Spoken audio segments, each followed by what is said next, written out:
Hudson Raider football is sponsored by Lancer Auto Care.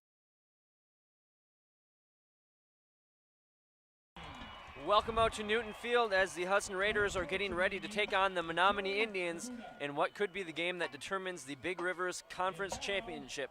Thanks for tuning in. I'm Paul Winkles. Along with me is Chris Larson. And Chris, you got the undefeated conference team in the Indians versus the Raiders, who are one game behind them in the standing.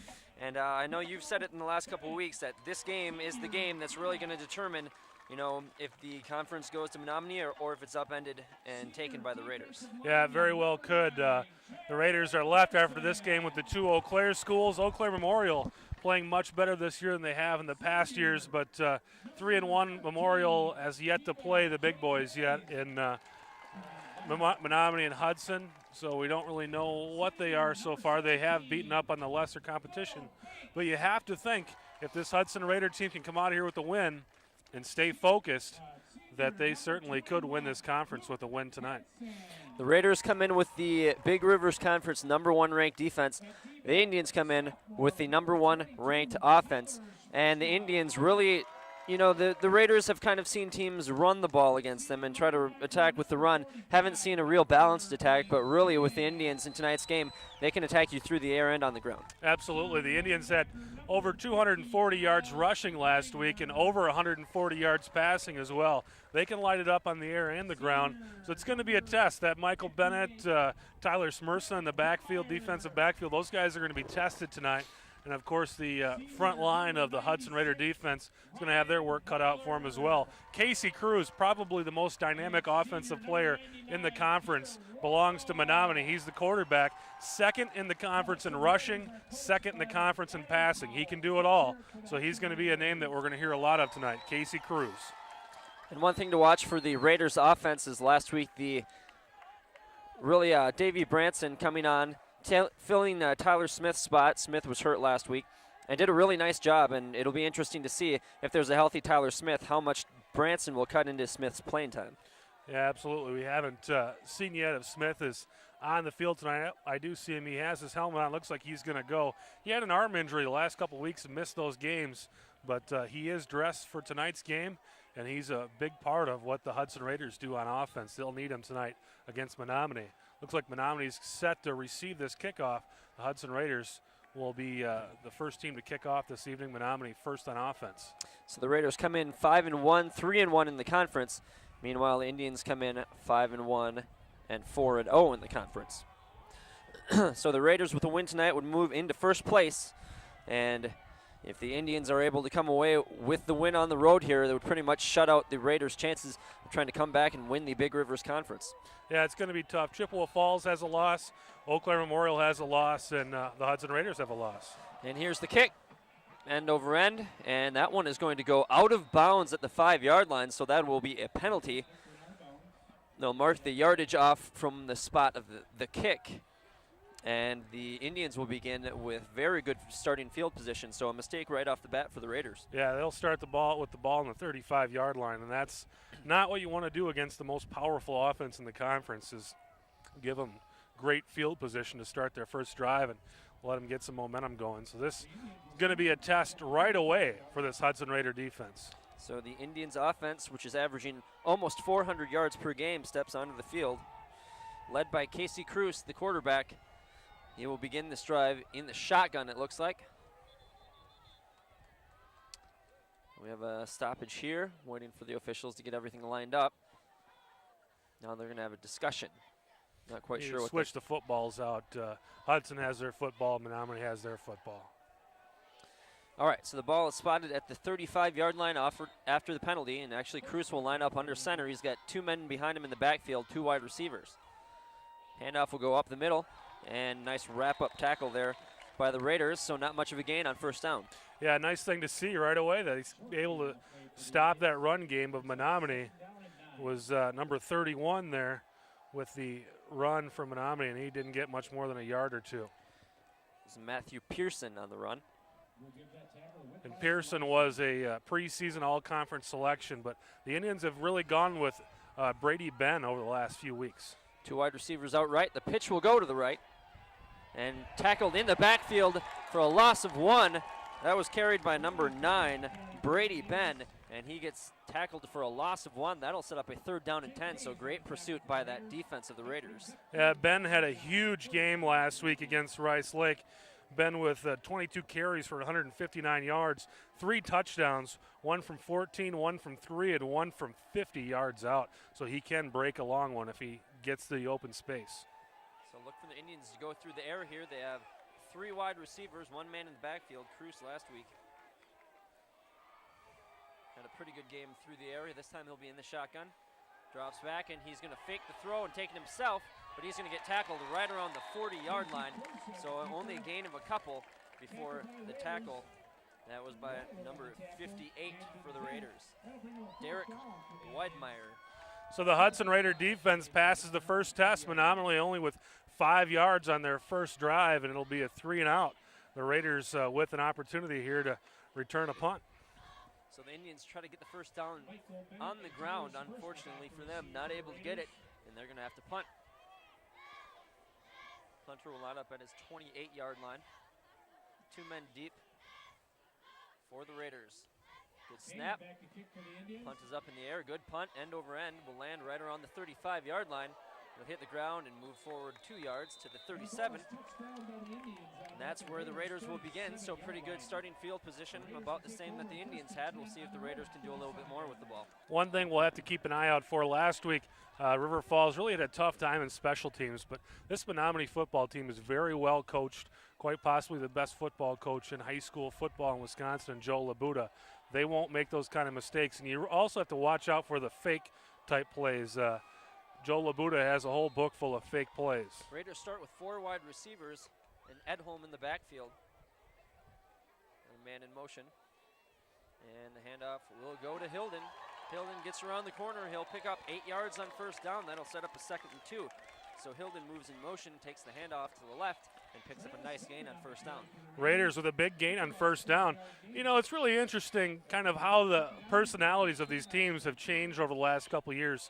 Up until 2007, Menominee was kind of the big bad wolf of this conference. And ever since a few teams, Chippewa Falls and Hudson beat them last year, it seems like these opposing teams have a lot more confidence against Menominee.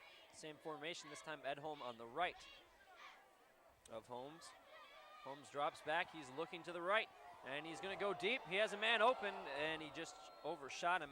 Maybe a little bit of miscommunication on the route as Hilden was behind his man, but the ball was way too close to the sideline. A little background, Menominee won 5 state championships between 1993 and 2002. They went to the state championship game 7 times in that same span. So it's a football team and a program that's used to success.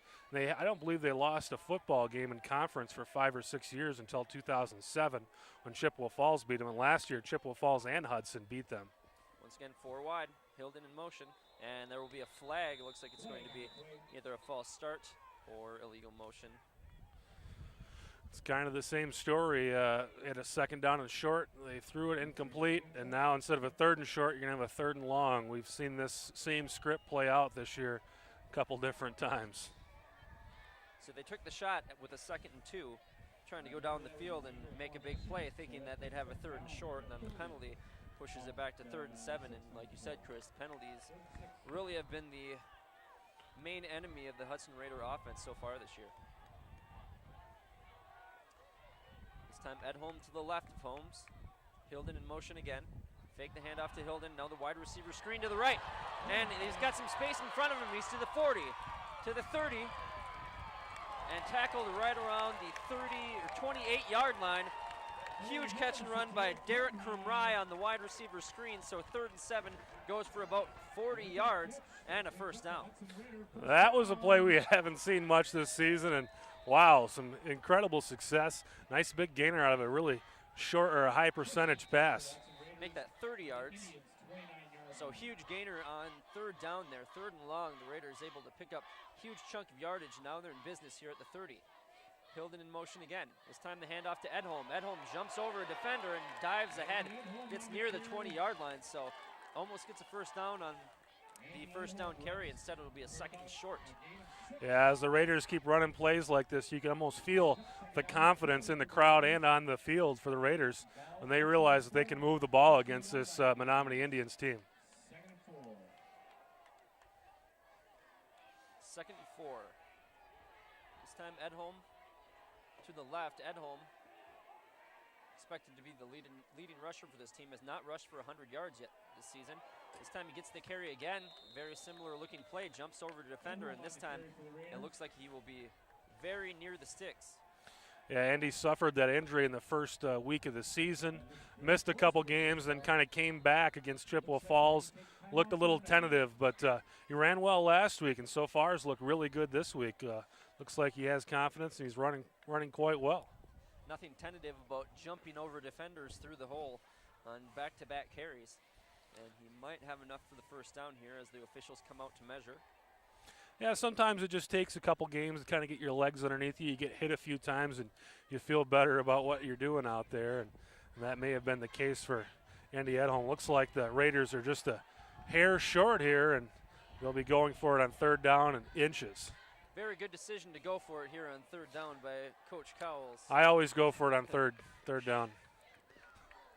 They're at about the 29, probably need to get to about the 28 and a half. It's inches for the Raiders, 3rd down and inches. So we'll say 3rd and inches. And the quick quarterback keeper, the dive ahead will go for a couple yards, so it gets more than a few inches on that play, and they'll get a first down for the Raiders. Yeah, it's nice to see the Raiders moving the ball like this. They really had a hard time getting the engine started last week, and you know, you almost hate to say this, but it seems like the Raiders do play up and down to their competition.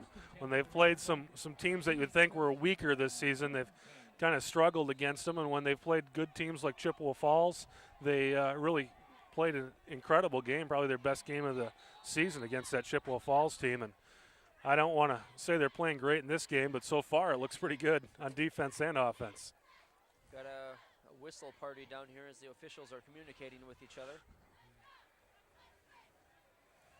The clock is still stopped at 8:07 left in the first quarter. We do not have a score yet. Opening drive by the Indians went 3 and out. Good stand by the defense of the Raiders. Then the punt. And the big play on this drive, of course, was the 3rd and 7. The wide receiver screen to Kumrai, who ran about 30 yards and put the Raiders in the position where they are right now. Yeah, I'm not sure what's happening. The official came out and spoke with the coaches, and I think the coaches maybe are radioing something up to the press box. Not really sure what the stoppage is all about right now. But it looks like everything's in order, and we're about ready to play some more football. Looks like they ran off 11 seconds off the clock, so we're down to 7:57 before the clock starts up again. Hilden in motion again. Fake to Edholm. Holmes will keep it himself. He's to the 10-yard line. So nifty play there as the Raiders faked their two main options with the reverse to Hilden and the handoff to Edholm.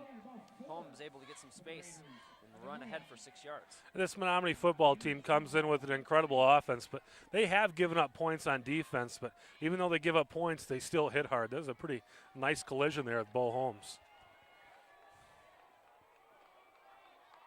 Holmes in the shotgun. He's got 4 wide receivers. Edholm in the backfield. Man in motion. Hand off to Edholm. Edholm has got some space. He's to the 2, to the 1. He'll dive ahead. Just short of the touchdown. It will be a first down for the Raiders, though, and they'll have it 1st and goal from the 1. So 4 shots for the end zone here and about a half yard to go. I don't want to jinx them, but the way the Raiders have moved the ball on this drive shouldn't be a problem. You see a power formation here. The dive forward. Touchdown, Bo Holmes.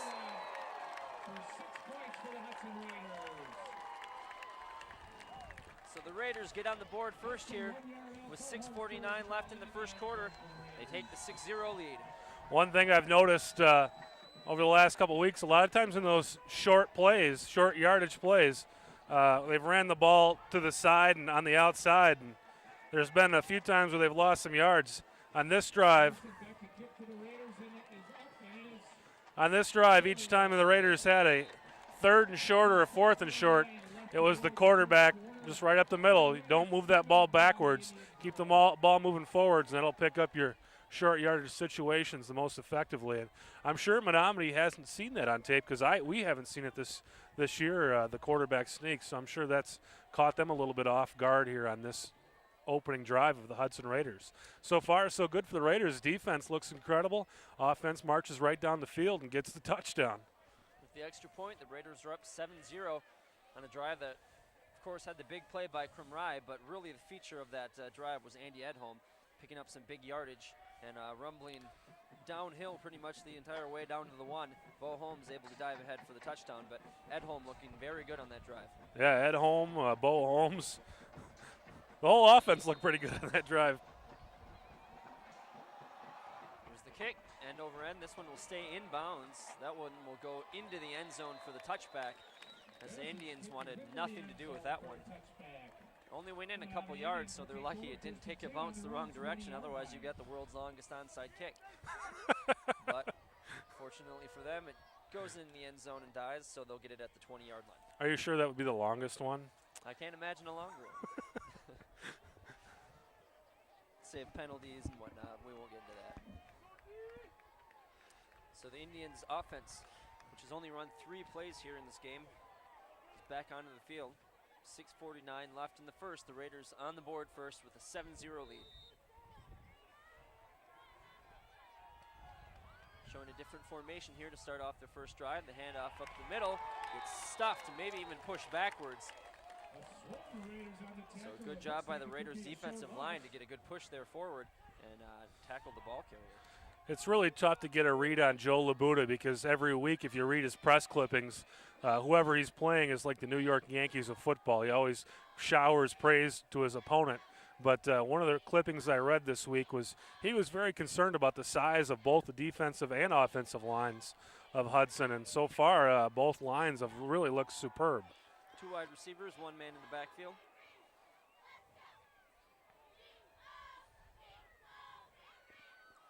And the handoff goes to the right and tackled again.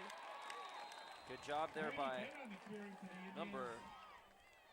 Didn't quite get the number on the tackler there, but a great defense coming in from the defensive backfield. That was Vincent, the linebacker, laying a big hit, trying to cause a fumble there, but also takes the ball carrier down, so it'll set up another 3rd down for the Indians. He's a big hitter. They've got Denauer and Chaz Larson on that line to kind of slow the running backs down, and Vincent seems to come out of that middle of the linebacking core and put a lick on whoever the ball carrier is. So 3rd down for the Indians, man in motion. Dropping back to pass, looking over the middle, and it's nearly intercepted. I believe they're going to say it's incomplete. No, they're going to say that he caught it. So a huge defensive play there by the Raiders. The interception by number 13, Jake Hayes. Hayes had some really big games early in the season. We haven't called his name too much over the last week or two, but about as big a play as you'll see right there, extending out there and pulling that ball down for the interception. It sets up this Raider offense with a great opportunity to stretch out their lead. So instead of a 4th down punt, look at the ball at the Indians' 40-yard line. That's where the offense sets up. Dropping back to pass is Holmes. Now he's going to take it himself, and he was trying to find some space to run, but he got tripped up the last second by number 44 for the defense of the Indians. That's Travis Welsh. Yeah, if he wasn't tripped up there, he probably picked up a 1st down as he had some space in front of him there. Just a shoestring tackle there by the Menominee defender to possibly save a 1st down. So 2nd down and 11, a loss of 1 on the sack to Holmes. Holmes in the shotgun. There's a man in motion again. This time the handoff to Edholm, and he's got a lot of space in front of him, but he gets tripped up trying to cut back to the middle of the field. We do have a flag, though, so it looks like it's going to be a holding on the Raiders. Yeah, it's kind of in that area of a holding. We'll see what the official says, and indeed it is a holding. I obviously didn't see the hold, but it wouldn't surprise me because that hole was just huge for Andy Edholm. Could have drove a Mack truck through that hole. Edholm, though, really rumbling so far in this game. He looked poised to take that one to the house. Instead, he kind of tried to cut it back to the middle and got tripped up. But regardless, the holding penalty will negate it. He's one of those backs that almost looks for contact. I think he invites contact. Raiders with a 2nd and 20. Holmes in the shotgun, 4 wide, Edholm in the backfield. Hilden in motion, the handoff again to Edholm. Edholm rumbles forward to the 45, So he'll pick up about 5 on that carry. So Yeah. we'll set up a 3rd and long. Leaves a long 3rd down conversion opportunity here, but you got to love the way he's running the ball, picking up 5, 6, 7 yards at a time. This really looks good for tonight's game if things continue the way they're going right now. So Holmes gets to play from the sideline. He'll run in and shout it out to his teammates. And they'll get lined up for this 3rd and long. 4 wide receivers, Ed Holm to the right. Here comes the blitz from the linebackers. Holmes is going to get sacked. He gets taken down at the 45. So the Indians bring the blitz, and Holmes can't do anything but hold on to it and take the loss. And the punting team will come onto the field for the Raiders. Yeah, he had no chance there. I almost thought it was a screen as fast as the Menominee defenders broke through there. It almost appeared to be a screen, but if it was a screen, the Indians defense did a great job of covering up the would-be receiver. On to punt is Caleb Ryberg for the Raiders. Standing at his own 31, good snap. And the punt is blocked. And there's too many Indians back there for the Raiders. They'll get the ball at the 15-yard line, unable to corral it and get the touchdown, but still very good position for the Indians. So the block punt sets the Indians up at the Raiders' 16-yard line. Yeah, we talked about special teams earlier in this game, and Menominee consistently has one of the best special teams squad in this conference. They coach it up big, and Ryberg really had no shot at getting that ball off. So now the Indians sideline, which has a very good showing. The stands are packed for the Menominee Indians on the opposing sideline. They're getting pumped up, as is the sideline for the team. And now the players on the field trying to convert this turnover into points. And that's a momentum changer. If the Raiders can get a stop here and force the Indians to go for a field goal, it would be huge, because that's how games are changed on plays like that. And it was really fortunate that the Indians were not able to pick that ball up and take it into the end zone. First down carry goes for about 2 yards. We'll set up a 2nd and 7 or 8 for the Indians. After the, like you said, big momentum shifter with the punt block, looking to capitalize. And the handoff goes to Ben. Ben will dive ahead to the 5. He'll spin inside down to about the 3-yard line. So Ben with the great carry as he gets a first down, will be 1st and goal from the 3-yard line. That's one thing we haven't seen so far out of Menominee is the draw play, and they were able to pick up big yards. The Raiders defense really all season long penetrates well and really gets to the point of attack quickly. And when you have a team that gets to the point of attack quickly, the draws and the misdirections are going to bring some success for you. So a little surprised we haven't seen that earlier tonight. About 2 minutes left here in the first quarter. The Raiders have the 7-0 lead, but the Indians have a 1st and goal from the 4. Now the pitch to the outside. That's number 22. He'll dive ahead. He'll dive in for the touchdown. That's Joey Neeb on the pitch. And he will make it 7-6, and pending the extra point, we will have a tie game here at Newton Field. Yeah, that absolutely changed momentum. The Raiders defense looked unstoppable all game long, but that short field a little bit more difficult to defend, and the Indians able to cash in on the block punt for the touchdown and have a chance to tie this football game up. So 7-6 is the score. Extra point is up, and that will tie. No, it's actually wide right. So the Raiders catch a break with a missed extra point, and how many times have we said that so far this season? We've seen that a lot this season. Actually, the Menominee Indians missed their first extra point of the game last week, too. The kicker kind of got his legs back under him the rest of the game, but he did miss the first extra point of the game last week against Rice Lake. So again, this may be a little bit of foreshadowing, but look for that point to possibly play a factor in this game, as it did last week when the Raiders were the beneficiary of the missed extra point. They were able to get 2 field goals, even though River Falls got the touchdown last week, and that made for the tie game, and the Raiders able to win it in overtime because of that missed extra point. Yeah, we saw the same thing against Wisconsin Rapids. A missed extra point really changed the game, and against Somerset, not able to convert either, and that changed the outcome of that football game as well. Taylor Mueller kicks it from the 40. End over end to the Raiders at the 20-yard line. Running ahead, good return up to the 35-yard line. That was Michael Bennett with a very nice return. And we'll give the Raiders pretty good field position here. Hopefully they can do a little bit more than they did on that last drive where another penalty kind of derailed it early on. Yeah, absolutely. If the Raiders can get through this game without hurting themselves, they should be fine. They've moved the ball very well. They seem to be the more physical football team on this field right now, too. This game, still early on in this game, 1:46 left in the first, but it's shaping up to be a pretty good one. Branson is in the game now. He'll move in motion. Edholm actually got the carry, though, and he will maybe get a yard on the play. We'll set up a 2nd and long. That's probably his shortest run of the night. I mean, he's been uber effective, but I haven't seen Davey Branson get into this one yet. And last week, he seemed to kind of energize the offense for the Raiders. Nice to get him going as well. So haven't seen Tyler Smith on the field yet, although he is dressed, and we would assume he's available. Hilden in motion, dropping back to passes Holmes, and that pass will go incomplete right around the first down marker. Pass falls short of Derek Krumrai. Now with the 3rd and long, you could really expect the Menominee Indians to come after him again. Their blitz at the end of that last drive was really effective. They may choose to do the same thing here. So 3rd and 9 for the Raiders. Defense not showing blitz yet. Now Branson in motion. Handoff goes to Edholm up the middle, and he'll dive ahead for about 4 more yards, but he'll be well short of the first down. So the Raiders almost conceding it there on 3rd down, had a 3rd and long, decide to go to the ground. Even the Menominee crowd thought it was a pass. Everybody in the crowd yelled pass. So pretty good fake there if everybody high up in the stands thought it was a pass.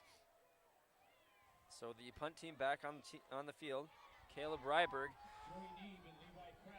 is probably going to face some pressure again from the Indians, who had that block punt on that last drive, setting up their touchdown. And we have a penalty here. It's going to push the Raiders back. It looked like a false start on the offensive line. We should get an automated voice to say that. To say what? The penalty pushes the Raiders back. True. Save our voices a little bit. Just uncanny, the penalties here. You can probably attribute that one to the block punt on the last punt. Yeah, you kind of get the advantage early on here on the rusher. Now this bad snap maybe works in the favor of Ryberg as he got a little more space to punt. And now he'll punt it, and for some reason the Indians players tried to dive on top of it. He touched it, and the Raiders have recovered the ball at the 38-yard line. So you saw one of the returners waving it off, saying, "Don't touch the ball," and then flying in from out of nowhere was another Indian. He can't scoop up the ball, and the Raiders get a huge break here. That was a head-scratching play right there. I have no idea what that player was thinking, but another huge momentum changer. It looked like Menominee may have had an opportunity to get control of this game, and bang, just like that, it swings back into the Raiders' favor. On the football IQ scale, that would be under imbecile. The handoff goes to Edholm. He dives ahead for a couple yards. But yeah, just a boneheaded move by the Menominee Indians, giving the Raiders a huge break. That'll be the end of the first quarter. But the Raiders, who seem to be in trouble with the momentum completely on the Indians' side, get a huge break right at the end of the quarter, and now have taken the momentum right back. Yeah, we can't say this hasn't been an exciting first quarter. Plenty of things to talk about. It looked like the Raiders were going to really take control of this game. They were moving the ball very well and had that second drive kind of killed by a penalty. And then the punt block, and the Indians grab control, and now all of a sudden we have this play where now the Raiders in good business on the 30-yard line, 32-yard line of the Menominee Indians, and an opportunity to maybe stretch out their lead a little bit. And again, for the 4th game this season, a missed extra point that could come into play as well. So the Raiders, who for all intents and purposes should be in a tie game right now, still have the lead. Yep. So that'd feel pretty good with that first quarter if you're the Raiders. Get a big break if you're able to capitalize here. Maybe go up 8 and force the hand of the Indians if they're able to come back and score a touchdown to try to go for 2. Honestly, the Raiders do look like they're more apt to move the ball tonight. They do look very good on offense. It'll be interesting to kind of see how the rest of this game plays out. But quarter number 1, I think you definitely have to give to the Hudson Raider team. Ball is spotted at the 32-yard line. That's where the Hudson offense will get it on 2nd down. 4 wide receivers, Edholm to the left. We've pretty much seen this formation exclusively. Branson in motion, and we're going to have another penalty. And when the play never begins, you can usually attribute that to a false start on the offense. We have to get one of those buttons, the easy button that says penalty on the Raiders. Have to get one and reprogram it, but it would come in handy as the Raiders have been penalized at a clip of 2 or 3 to 1 compared to their opponents so far this season. You just can't afford to do this against a team like Menominee. So this will set up a 2nd and about 14. Holmes in the shotgun, hand off to Edholm. Edholm spin move, he'll keep running. He's down to the 25-yard line, and he almost picked up the 1st down on that 2nd down carry. It'll set up a 3rd down and short with Edholm running and spinning his way down the field. Yeah, we talked about confidence earlier. If you're not confident in your legs and the ability to keep your legs intact, you don't make spin moves like that. I mean, that was an incredibly confident move by Andy Edholm, and it picked up another 7 or 8 yards. And a great job by the offensive line to create these holes for Edholm to rumble through. Holmes in the shotgun. He drops back. He's going to throw right. He's got Krumrai open. Krumrai's got the 1st down, and he's down to the 14-yard line. So who is this guy, Krumrai? We haven't heard much from him tonight. A couple big 3rd down catches. He's looking pretty sharp out there. So Krumrai with the big catch and the 1st down, first completed pass for the Raiders today. From Holmes to Krumrai. He had that screen pass early in the first quarter. That is true. Now the keeper, and rumbling towards the end zone down to the 3-yard line. That was Bo Holmes.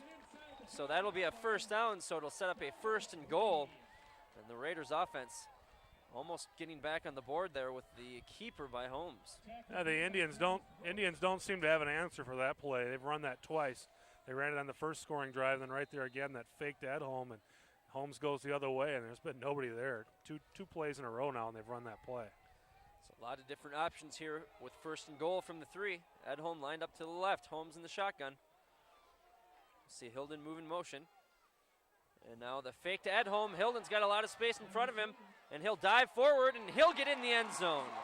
Travis Hilden on the pitch scores the 2nd touchdown of the game for the Raiders, and they're up 13-6. It's pretty cool when you've got a weapon like Andy Edholm.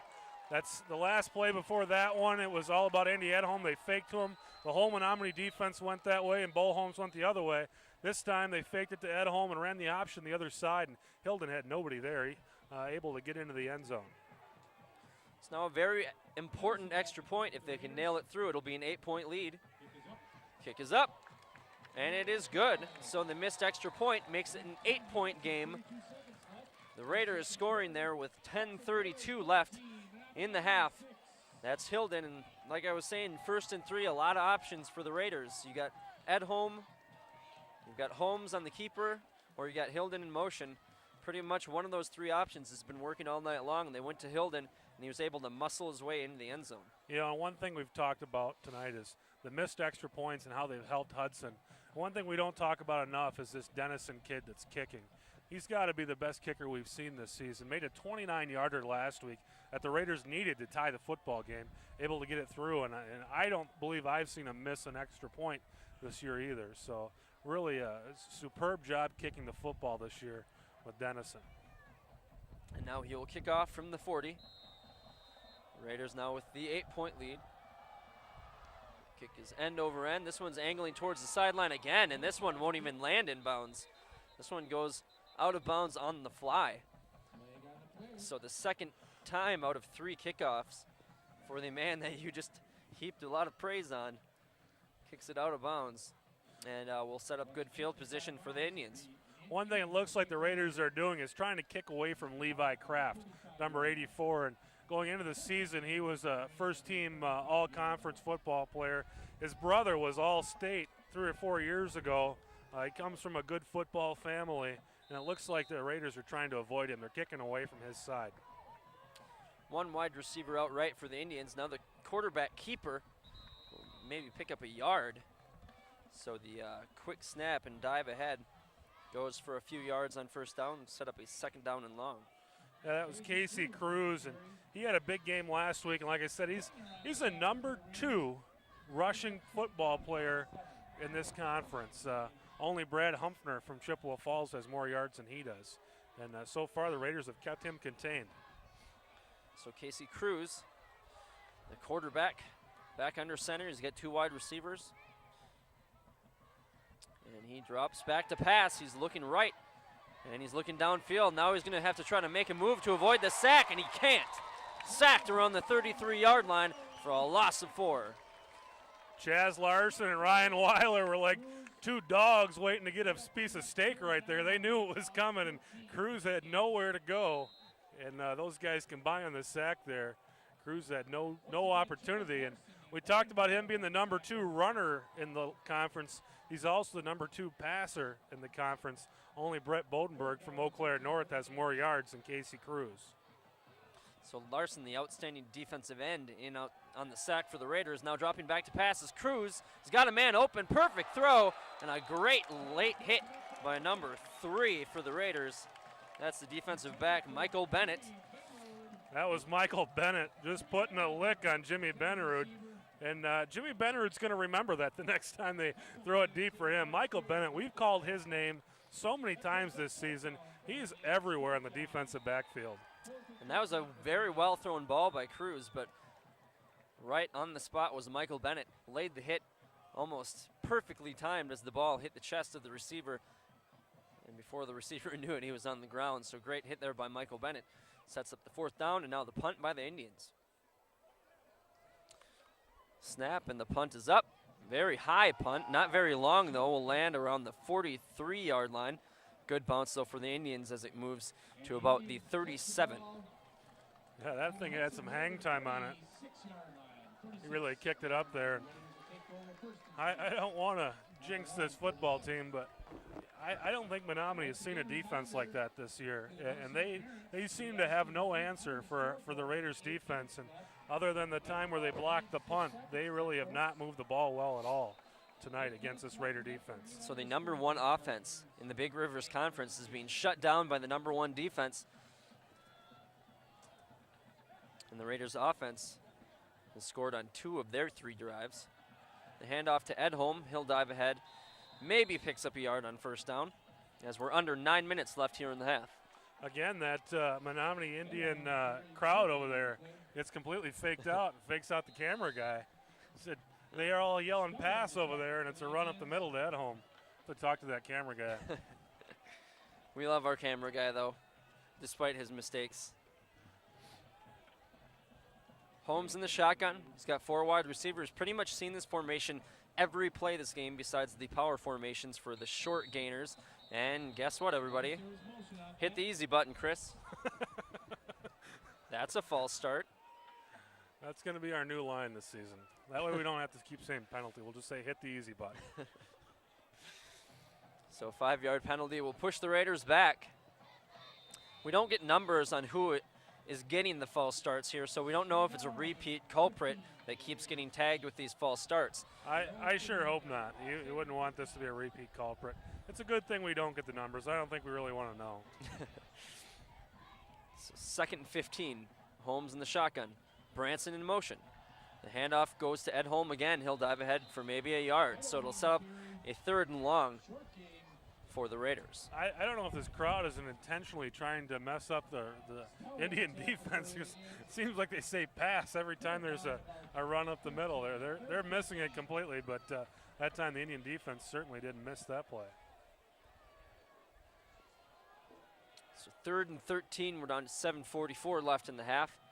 Same formation for the Raiders this time. Edholm lined up to the right of Holmes. You have Branson in motion, dropping back to pass.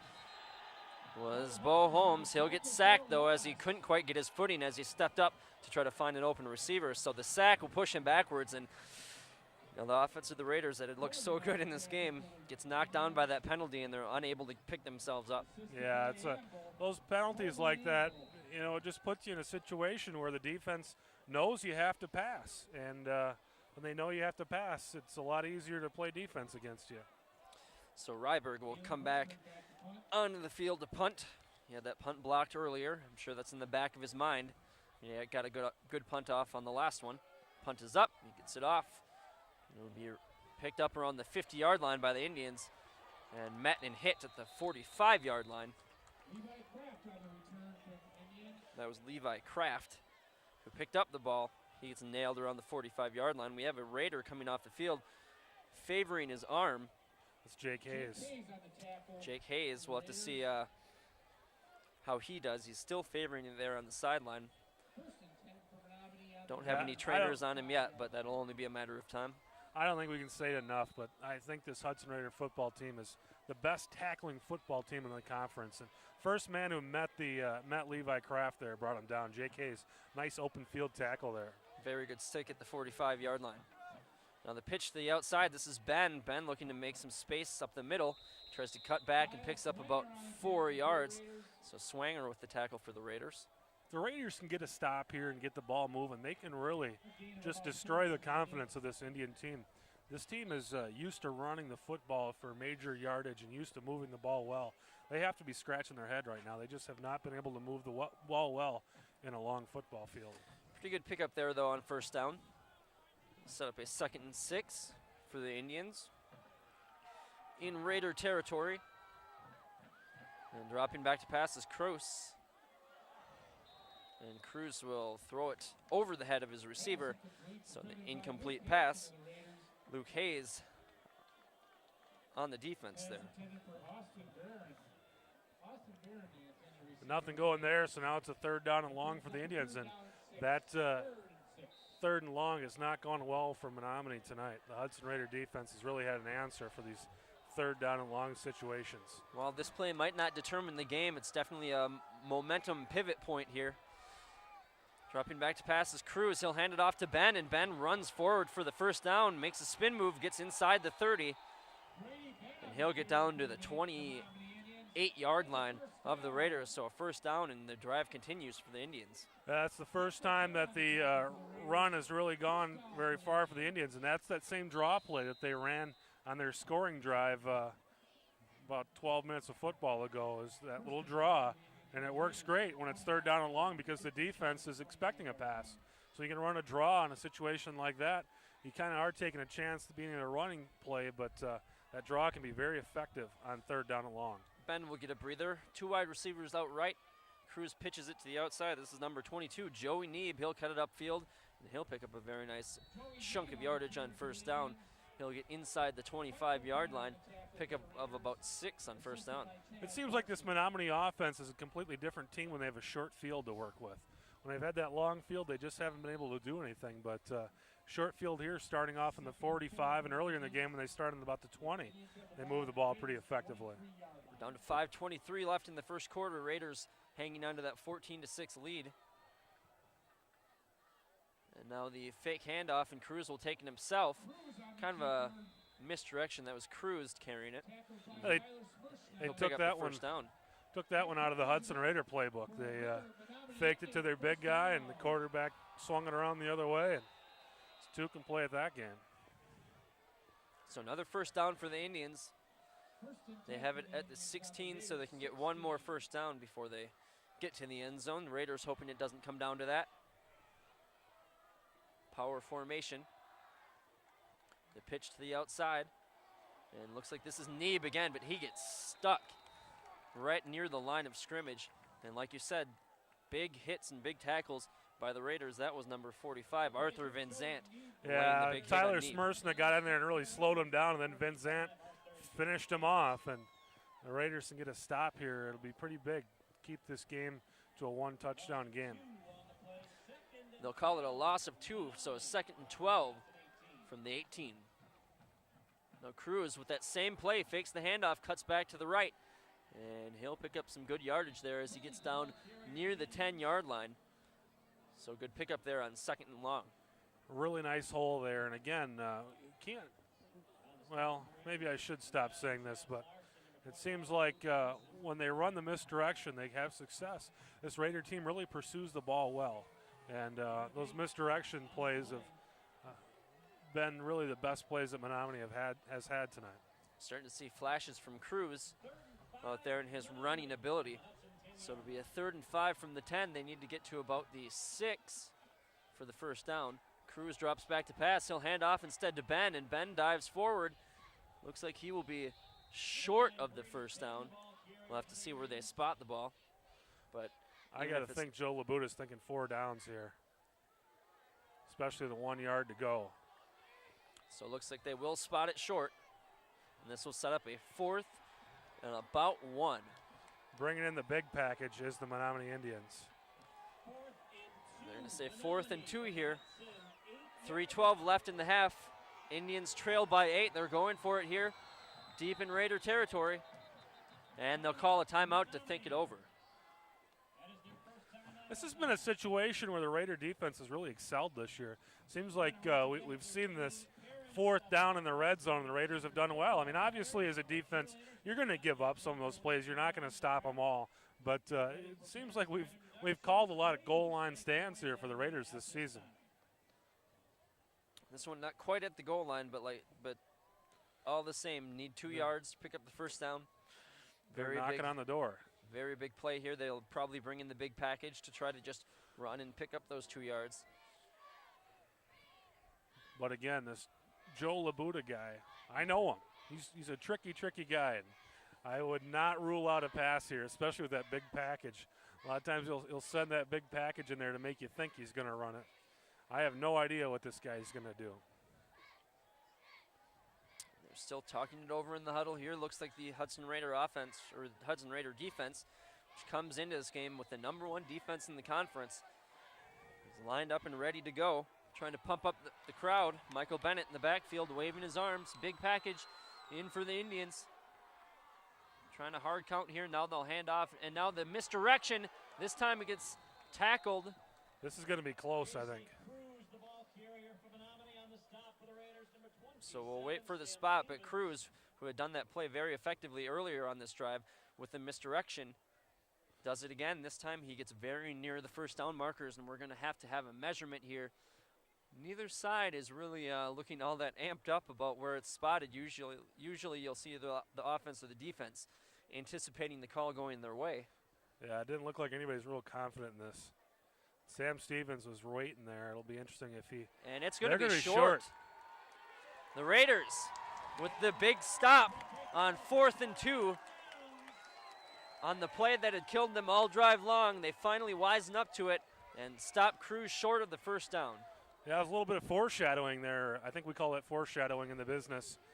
The Raiders have been tough in these situations throughout the season.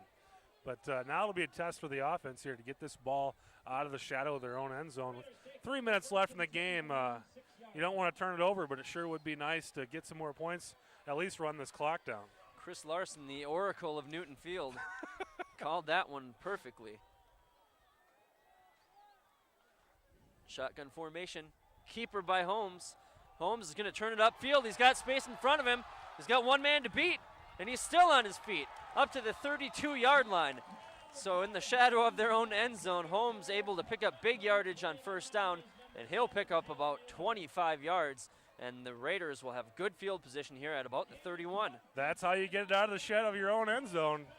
The Raiders with Bo Holmes, incredibly effective. Really, the whole run games looked really good tonight. Down to 2:44 left in the half. The Raiders looking to add on to their 8-point lead. They're up 14-6. And now Holmes will hand off to Edholm, and Edholm has space in front of him. He'll absorb the hit right around the 35-yard line, so pickup of about 4 on first down. This clock still ticking down at about 2:25. Raiders, I don't think you want to get too far ahead of yourself here. Just keep running your offense the way you are, and we'll see what happens here. They'll call it 2nd and 5 from the 36. Shotgun formation. Man in motion is Hilden. Hilden will take the carry. He's trying to get to the outside. He'll get there, and he'll get tackled. Looks like he'll be near the first down, but one of those little dirty yellow flags is dropped from the officials, and that is in the area of offensive holding. Hit the easy button. That was holding. So that'll push it back again. We'll see. I believe it's determined on the spot of the hold. We'll see where they mark it off from. They're going to mark it off from the 37. So it'll set up about a 2nd and 14.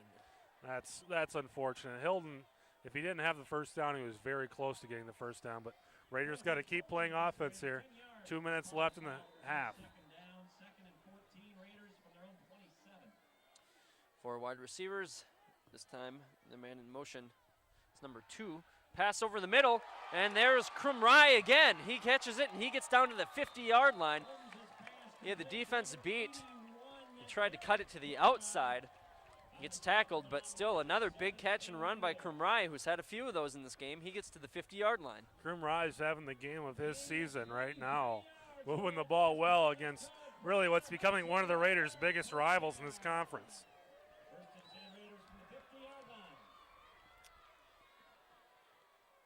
Shotgun, man in motion. This time another keeper. As Holmes will spin forward, he'll get down to about the 44-yard line. That was Holmes.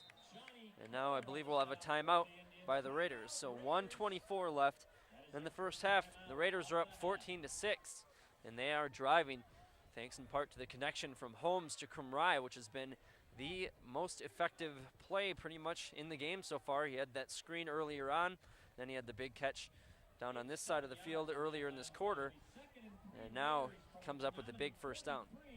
Yeah, I believe all those catches were on third down. That one may have been second, but it's second down and very long. So the guy's really been clutch tonight. And if the Raiders are able to put some more points on the board before this half, I would hate to be in that Menominee locker room at halftime, because the Raiders really, if they can not turn this ball over and put some more points on the board, they've really dominated this football game, save for that blocked punt that Menominee made in that first quarter. It's been a Raider football game. So a very cold, somewhat blustery evening here on a Thursday night in Big Rivers Conference action. The Raiders 1 game behind the Indians in the conference standings, but right now they have an 8-point lead. Looking to build upon that at half. If they're able to come away with the victory here at home, they'll be tied for first with the Menominee Indians. And the Chippewa Falls Cardinals. Shotgun formation, as always. Handoff to Edholm. Edholm will drag one tackler forward near to the first down marker. Needed to get to about the 40. They'll probably spot him an inch or two short, and they're not going to measure. They're going to say that it is third down, so third and a very short one as we're nearing 1 minute left here. Holmes in the shotgun. The handoff to Edholm. Edholm will pick up just enough for the first down. And they'll also have to stop the clock to reset the chains with 54 seconds left here in the first half. Yeah, it's like a free timeout. Get your offense together here and get your play that you want and get up there to the line of scrimmage. We got 52 seconds with the clock ticking here in this half. So clock started winding before the chains were quite set.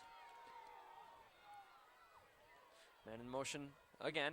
Faking the wide receiver screen, looking from Krumrai, and we're going to have a penalty in the defensive backfield, and that could very well be a defensive pass interference on Ryan Mara. That's what it looks like to me, is a defensive pass interference. And the Raiders probably need to get down to about to the 13-yard line to be in Dennison's range. That'd be about a 30-yarder. Of course, it would be nice to get the touchdown, but if they're thinking about possibly an opportunity to field goal, you're probably looking around the 13-yard line here. And Holmes once again looking for Krumrai. And the defender, number 3, Ryan Mara, gets called for the pass interference. That's a 15-yard penalty and a free time stoppage for the Raiders, as there's now 30 seconds left in the first half, and they have the ball at the Menominee 25-yard line. With both timeouts intact as well. Holmes once again in the shotgun, this time Hilden in motion. Blitz coming from the middle linebacker. Ball is tipped up in the air and intercepted by the Indians. So the ball is tipped up and picked off by Ryan Mara, the man who just got called for pass interference. And he makes a big defensive play with the pick, and the Indians will take over at the 36. Yeah, that ball was deflected, and we've talked about some plays that Krumrai has made. That was just like catching a touchdown right there. Because if Krumrai doesn't make that tackle, that's probably a Menominee touchdown. So that was a big a play, as you'll see. And with 24 seconds left, this Menominee football team may take a few shots. I wouldn't say we're headed for the half yet. Looks like there's actually 34 seconds left. But a very similar situation. Now they're looking to go deep. Cruz throws it to the right. He's got a man who juggles it and makes the catch down at the 31-yard line. That's Levi Kraft, and Levi Kraft came into this season first team all-conference. Hasn't made much of a splash this season, but that was a big catch right there. Now the Menominee Indians with an opportunity here with 27 seconds left to get the ball into the end zone. So 27 seconds left, a gain of 33 and out of bounds.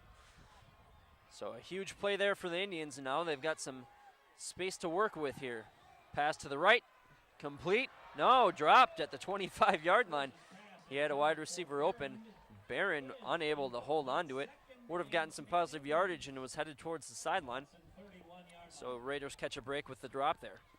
Yeah, nice looking, nice designed offensive play right there. Give Barron a chance to get 5 or 6 yards. If he can turn it upfield, he can. If not, you just run it out of bounds and stop the clock. Wow. They just called a timeout when the clock was already stopped. So it could be a vital mistake there by the Indians, as there's only 22 seconds left, and they had 2 timeouts. Now they're down to 1. Kind of shuts down their opportunities to go over in the middle of the field. Yeah, that was another head scratcher there. You just don't see that out of a football team like this. Call a timeout when the clock was stopped. Not sure what happened there. They really didn't like the personnel they had, or what was going on, but that's a head scratcher. It's hard to come up with a tactical reason to call a timeout in that situation. I can't come up with one, Paul. I'm scratching my head too. I can't really think of one. Joe Labuta's won a lot more football games than I have, but I can't figure that one out. Maybe that Menominee crowd that has been so wrong all evening said that it was complete pass. The clock is running. So he called a timeout, but probably not. Yeah, I'm going to go with the nod on that one. 22 seconds left. 2nd and 10 from the 31. Cruz drops back to pass. He's looking over the middle. He had a man open. He tips it up, and he's unable to catch it on the tip drill. So the ball falls harmlessly to the ground. Nearly a big pass over the middle. And we'll set up a 3rd down and 10 with 16 seconds left. Had an opportunity there for an interception, too. As soon as that ball gets tipped up, as a defender, you're trained to just go to it. And opportunity there for an interception as well. And Cruz gets time to throw. Looks to be a very dangerous weapon with his arm, as his passes have been very close, if not on the mark, on each throw. He'll throw over the middle again, looking for almost the same play. Will fall incomplete. And the sideline for Menominee is looking for a pass interference. And they're not going to get one. There's 12 seconds left, and it's 4th and 10. Have to expect the Indians to go for it here. Yeah, I don't think the opposing crowd tonight can really say anything about the amount of penalties that have been called tonight, because the Raiders certainly called for the vast percentage of the yellow flags on the field. So this could be the last play for the Indians of the half. It's 4th and 12. Have to expect him to go through the air. Cruz drops back to pass. He's looking right. He's got a man open, but I'm not sure if he came down with it. He was juggling it on the sideline. Looks like they're calling it a complete pass. They're going to say it's complete. And did he get the first down? I don't know. Maybe a hair short here. Probably going to get a measurement. Looked like he juggled it on the sideline, but they said that he had possession and was able to get one of those feet in bounds. Yeah, that's, I believe he's short. So with 8 seconds left, if he's short, the Raiders will probably come out and just take a kneel and go into half with the lead. If not, the Indians will have 1 or 2 more shots at the end zone. No, they gave him the first down. So they'll give him the first down with 8 seconds left and 1 timeout. The Indians have some options here. The passing game has been pretty effective on this drive with that big connection to Kraft for 33 yards. Then a completion there on 4th and 10 to keep this drive alive with 8 seconds left in the first half. Yeah, we talked about what kind of momentum changer it would be if the Raiders could score. This would be a huge momentum changer for the Menominee Indians to get the ball into the end zone here. Raiders have not been able to get much pressure on Cruz. He's got space and time to throw. He's going to throw to the corner of the end zone, just out of reach. But with 3 seconds left, they'll have one more attempt to go to the end zone if they don't decide the field goal. Austin Barrand was the intended receiver there. I think they're going to attempt a field goal. There's a major change in staff out there on the field. And it looks like they are. They do have the wind at their back. It's not like last week's wind at River Falls, but they do have a little bit of a breeze at their back. Very long field goal attempt, 39 yards. Kicker number 7, Taylor Mueller. Snap is down, kick is up. And it is no good. It went wide right. So the Raiders dodge a bullet there as the Indians were driving, had a couple shots at the end zone, and then end up missing the field goal. So no damage done, as the Raiders will also get the ball back at half. So the Raiders enter the half with a 14-6 lead in a very interesting first half. The Raiders looked very impressive at times, and then at other times it looked like they were just going to continue to shoot themselves in the foot with mistakes. Yeah, it seemed like every time the Raiders kind of gave it away on a turnover, or in that case of that block punt, the Indians moved the ball well, and when they had to kind of play it straight up and play it from a regular possession, they really had a hard time. But looks like we're going to do a parents' night, so we'll keep the camera rolling so people can hear that. Number 5, Tucker Malika, his parents, Susan and Paul. Next up, number 8, Devin Jennings, his parents, Sandy and Mike. Next up, please welcome number 9, Chaz Larson, his parents, Angie and Charlie. Number 11, Davey Branson, his parents, Jane and Bob. Number 12, Bo Holmes, his parents, Beth and Jeff. Next up, number 13, Jake Hayes, his parents, Tammy and Scott. Next up, number 14, Zach Beinlich, his parents, Lynette and Kurt. Next up, number 17, Phil Bates, his parents, Kathy and Steve. Next up, number 18, Ben Johnson, his parents, Jennifer and Troy. Up next, we have number 20, Austin Lenzen, his parents, Stacy and Mike. Next, number 21, Luke Hansen, his parents, Dee Dee and Ed. Next up, number 22, Tyler Smirshna, his parents, Sarah Jameson and Todd Strop. Next up, number 23, Mike Condon, his parents, Irene and Paul. Next up, we have number 24, Travis Hilden, his parents, Cheryl Stone and Scott Hilden. Next up, number 25, Walker McSwain, his parents, Ellen and Jim. Next up, we have number 26, Tyler Smith, his mother, Heather.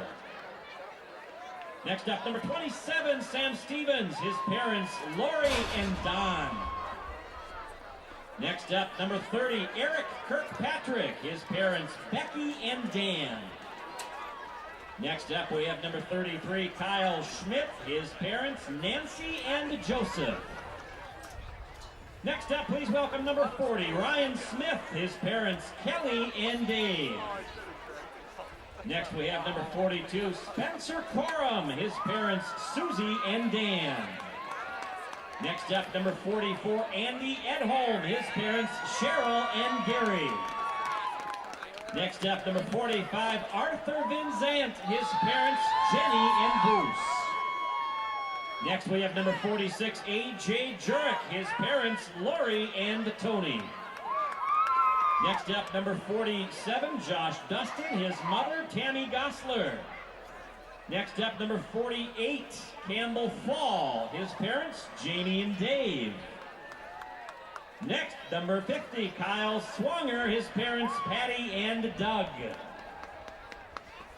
Next up, number 52, Clayton Truler, his parents, Ann and Dean. Next up, we have numbers 53 and 57. Ben Gillingham and David Gillingham, their parents Chris and Todd.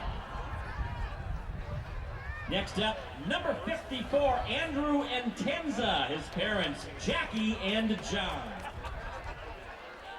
Next we have number 55, Logan Masura, his parents Deborah and Tony. Next up, number 56, Nathan Eby, his parents Michelle and Joel. Next up, number 58, Derek Whitmire, his parents Tracy and Ron. Next up, number 59, Derek Bauer, his parents Diane and Dan.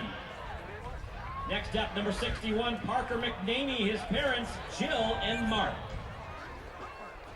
Next we have number 62, Jared Berg, his parents Jane and Tom. Next up, number 63, Derek Thompson, his parents Kiara and Mike. Next up, number 64, Brandon Paschke, his parents Linda and Paul. Next up, number 65, Jesse Benoit, his parents Angie Miller and Dwayne Benoit. Next we have number 66, Jake Dennison, his parents Michelle and Jim. Next up, number 67, Stephen Berkey, his parents Barb and Al.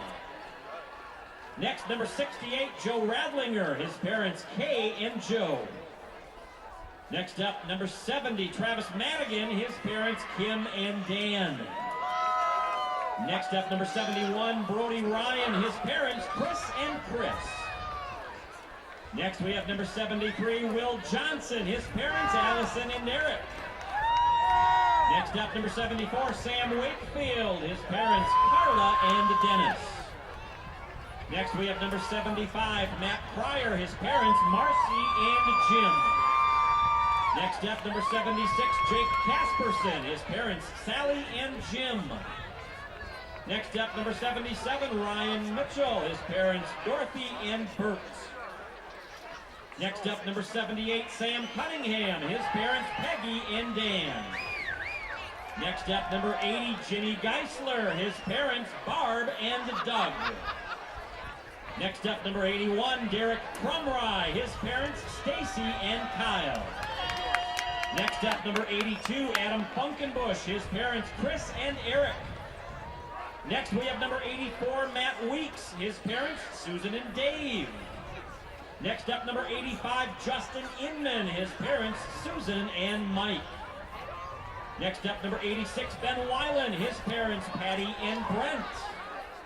Next, number 87, Nick Lubinsky, his parents Julie Evenson and Ron Lubinsky. Next up, number 88, Ryan Ritz, his parents Terry and Craig. Next, number 89, Brad Luxinger, his parents Christy and Steve. Next up, number 90, Matt Strakota, his parents Heather and Don. Next up, number 94, Matt Scholes, his parents Susie and Dwayne. Next up, number 95, Ethan Denauer, his parents Christina and Bill. Next, number 96, Ryan Weiler, his parents Sue and Ron. And rounding out our football players, number 99, Peter Worrell, his parents John and Deirdre. Now let's move on to our cheerleaders. First up, we have Tina Bergstrom, her parents Sue and Craig. Next, Amanda Byer, her parents Esther and Dwayne. Next up, Colleen Case, her parents Joy and Colin. Next up, Darcy Coulter, her parents Amy and Bill. Next, we have Bronte DeLong, her parents Laura and Andy. Next up, Lauren Flip, her parents Lisa and Roger. Next up, Erica Haft, her parents Barb and Ron Bisa. Next, we have Amber Hargesheimer, her parents Tracy and Jack. Next up, Martha Harrell, her mother Rebecca. Next up, Alexa Harris, her parents Monica and Richard Blackwell. Next up, Brianna Larson with her mother April. Next up, Ashley Martinez, her parents Linda and Felipe Faradas. Next up, Molly Meir with her parents Missy and Chad. Next up, Cassie Mazinski with her father Jeff.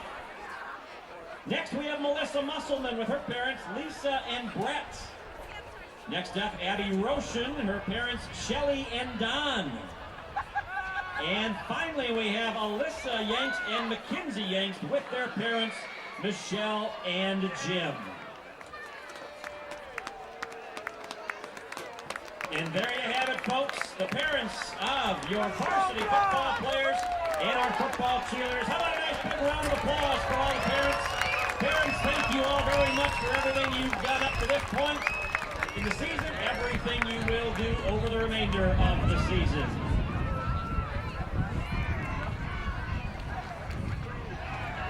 Next up, before we introduce the marching band, Pot of Gold, here's your winning ticket tonight. It is number 439-732. Pot of Gold winner, 439-732. And if you've got that winning ticket number, folks, you can claim your prize up here in the press box. Ladies and gentlemen, good evening. Get on your feet and welcome to the field at this time, the pride of Hudson High School. Ladies and gentlemen, it's your Hudson High School Marching Band. Tonight, the band is very excited to perform for you and hopes that you enjoy their performance of their 2009 field production entitled Arabian Nights. The selections include Arabian Rendezvous by Aaron Lowe, Arabian Dance by Dennis Evelyn, Doombek Jam 09 by Ryan McCarthy, and Arabian Waltz by Robbie Abu Khalil. The band is under the direction of Dr. Ryan McCarthy and Ms. Brittany Ritter. Your drum majors are Katie Dickerson and Kim Sims.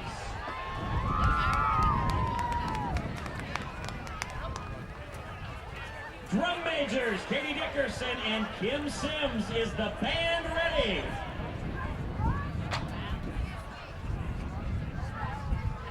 Hudson High School Marching Band, take it away.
gentlemen, there you have it, your Hudson High School Marching Band.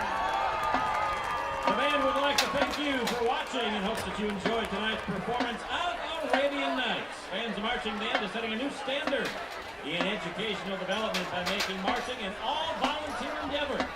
Members rehearse 2 nights a week and are part of a comprehensive program that includes 3 concert bands, 2 jazz bands, an extracurricular percussion ensemble, and various small ensemble opportunities. The band prides itself on representing their program, school, and community with a high level of class. The marching band staff includes on the public guard, Colleen Carter, Sarah Greshowak, and Wendy Langer. On choreography, Nancy Benton. On percussion, Mark Christensen, Stephen Nolly, Nick Fleetwood, Buddy Rich, and Nick Crane. The visuals are done by Jordan Warfield, Ben Blanchard, and Oscar Wonderthrup. The music staff consists of Aaron Moe, Brittany Ritter, Yo-Yo Ma, and Max Hansen. Stunts are done by Nick McCarthy, Sam McCarthy, Matt McCarthy, and Grace McCarthy. And the marching band directors are Dr. Ryan McCarthy and Brittany Ritter. All visual arrangements were done by Jordan Warfield, Ben Blanchard, Sarah Greshowak, and Ryan McCarthy. The drum line captain is Bree Trainer, and your drum majors are Katie Dickerson and Kim Sims. One more time, ladies and gentlemen, let's hear it for your Hudson High School Marching Band. All right, we're about to get underway here in the second half. The Raiders will receive. They're up 14-6 here after scoring 2 touchdowns in the first half. And they're looking to add on to it and hopefully get the momentum on their side and get the clock working on their side. The return here is all the way out to the 33, maybe 34-yard line. The pile is still up. Very good job by Michael Bennett there. He jumped over a pile of people and kind of Superman and then ended up staying on his feet. Gets all the way out to the 35-yard line. Yeah, Michael Bennett looks like he really wants to win this football game tonight. And sometimes it's a bad thing to stay on your feet because the Indians really had him stood up there. And Menominee does go for those fumbles. They've been doing it all night tonight. They've been reaching in there. Looks like Coach Cowles has coached them up because the Raiders have done a nice job of keeping a hold of the football as the Indians try to yank it out of there. A very familiar formation for the Raiders as the handoff goes to Edholm. He gets spun forward, maybe gets back to the original line of scrimmage. Second down. A different look there. I didn't see the formation, the defensive formation, but that time that was a play that the Raiders ran for a lot of success in the first half. That time the Indians had 2 defenders coming around the end there to make the stop. So 2nd and 10 for the Raiders. Got 4 wide receivers, this time Hilden in motion. And fake the handoff, dropping back to pass. And we're going to have a flag as the attempted pass was going to Ryberg. Kind of got his feet tangled up with number 1, Johnny Kohler. So it looks like it's going to be an interference on Kohler, and it is. Yeah, nice pass protection there by the Raider offensive line. They gave Holmes a chance to throw that ball in there, and Ryberg able to draw the flag. First down for the Raiders. So Ryberg, the punter for this team, seen a lot of time on the offensive side of the ball. He's kind of filled in for Tyler Smith partially. He's kind of filling the spot that we saw Davey Branson in a lot last week, the man in motion from the shotgun. We're also seeing Hilden move in motion quite a bit. Krumrai has been the receiving threat so far in this game for the Raiders. Handoff to Edholm. So after the first down pickup, Edholm is going to be tackled. Looks like for a loss of 2. It's going to set up a 2nd and 12. So Edholm, who had a very good start to the first half, not such a good start here in the second. I never really paid too much attention to it in the first half, but it looks like what the Indians are doing they're widening out their defensive ends and kind of working around the Raider offensive line. That seems like the ends are out there a little wider than they were. Hilden in motion. And the handoff to Edholm. Edholm bursts forward, and this will be a very nice gain on 2nd and long as he will set up a 3rd and short. He dives ahead to about the 43-yard line. And the Raiders may have noticed that too. When a defense gets wide like that, you run it right up the middle. And that's what the Raiders did and had some success there, picking up 7 or 8 yards on that play with Edholm. So this will set up a 3rd down and 3 for the Raiders. They're up by 8, 14-6. Holmes in the shotgun. Hilden moves in motion. He'll line up behind Holmes, and he'll take the handoff. He dives ahead. He has the first down. He's inside the 40 and into the 33-yard line. So he dives forward, gets the first down and more. So just a straight handoff to Hilden, which we don't see a lot, and he takes it up the middle for very good yardage. Yeah, we haven't seen a lot of Hilden so far in this game, but very nice looking run there. 9:56 left in the third quarter. Raiders up 14-6. The Indians did score a touchdown after the blocked punt, but they missed the extra point in the first half. That's why we're at 14-6. And now Holmes with the keeper. And he gets tripped up around the 32, dives ahead to about the 31. Yeah, I'm not sure if Menominee made an adjustment there, or maybe they're just executing a little better here in this half. But that was a play that the Raiders ran with a lot of success in the first half, and that time Menominee able to put a stop to that, only give up about 2.5 yards in that play. Raiders, though, continue pushing forward, which a few of their drives in the first half saw them move nothing but backwards as they got killed by penalties and sacks. Hilden in motion. And now Holmes on the keeper again. Again, though, not much room as he gets maybe inside the 30. It's going to set up a third down and about 8 yards. Yeah, the Indians look like they were ready for that, and it's a very short game there, 3rd and 7, but you got to think with this field position here, this is 4-down territory. Probably not going to punt from this spot in the field. It's out of Denison's range. So Holmes gets the call from the sideline, runs in, barks it out to his teammates, and we'll see that 4-wide shotgun formation with Ed Holm in the backfield. Expect a man in motion here. And there goes Ryberg. And now the fake to Ed Holm, and Holmes on the keeper again, and went to the well again. And very similar results on all of those quarterback keepers. It's going to set up a 4th down and 7, and it's kind of an interesting position. A punt would probably net about 10 yards because it would probably land in the end zone. A field goal is too far, so the offense will stay on the field and go for it on 4th and 7 at the 30-yard line. The way the Raiders have passed the ball tonight, you got to think pass here. So Krumrai has been the main receiving option here for the Raiders so far. And he's looking towards Krumrai. Actually, he's going to find Hilden, and just outside the stretched fingers of Hilden, ball falls around the 8-yard line. So a good attempt there as Hilden looked to have some space there, but the throw just goes a little bit over his outstretched arms, and that'll set up a 1st down for the Indians on the turnover and downs.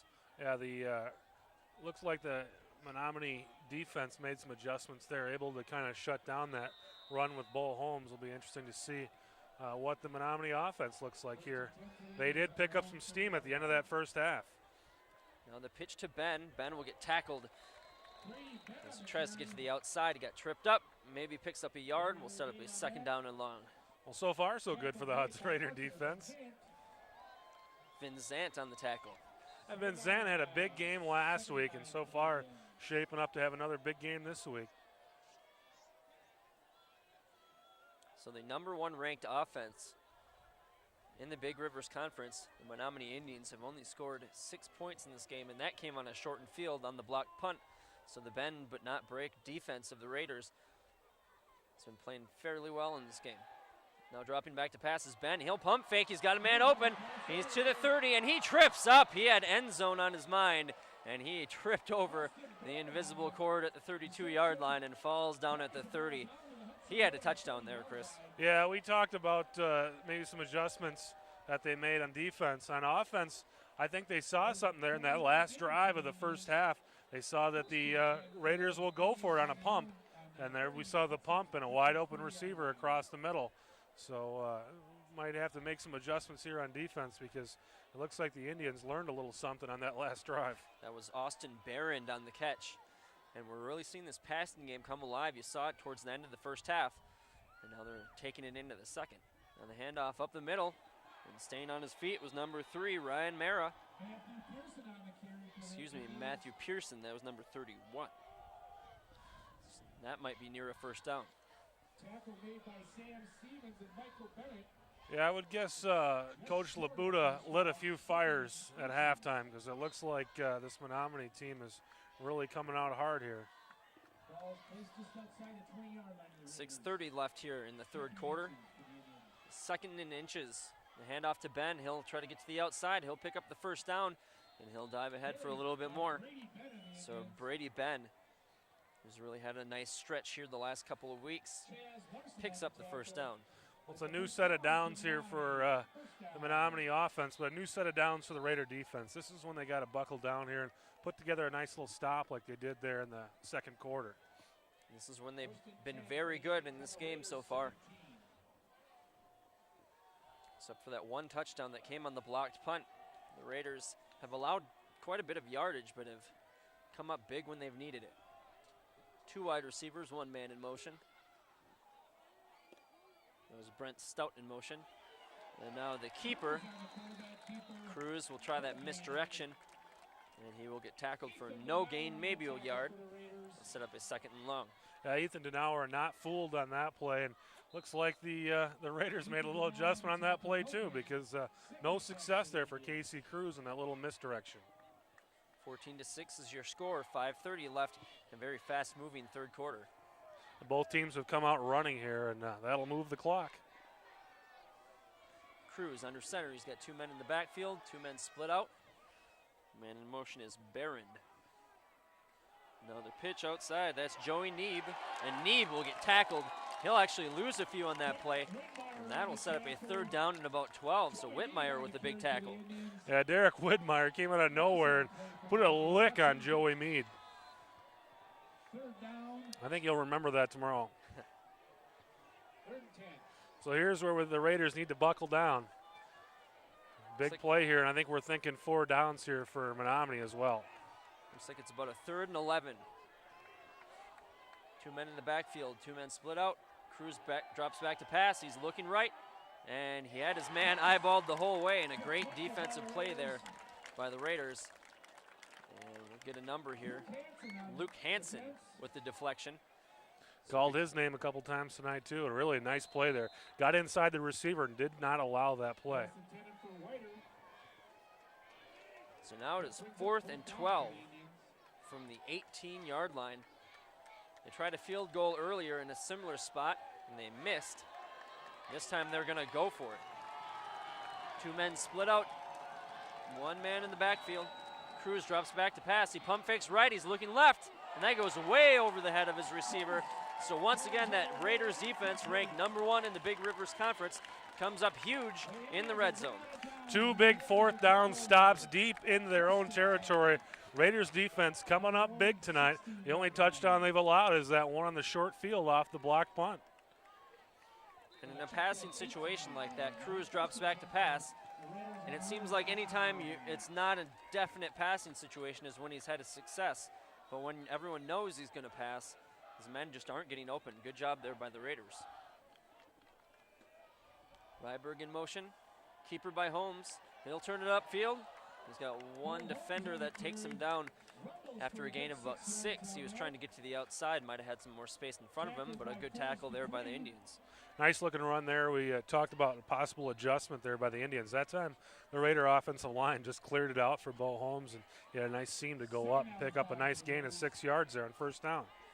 Raiders holding on to that 14-6 lead. They scored 2 touchdowns in the first half. This time Hilden in motion. He had 1 of those touchdowns. He gets the carry, and he'll fall down right around the 25-yard line. So it looks like a gain of 0 there. He pretty much just ran horizontally and fell down. Yeah, not sure if he would have got much more anyway. Menominee had about 3 players over there on that side ready to put a stop to that play. 3:40 left here in the 3rd. 3rd down and 4 for this Raiders offense.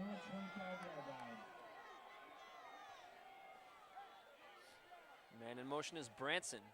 Branson with his first carry of the game. He'll try to get to the outside. He'll turn it upfield, and he gets the first down.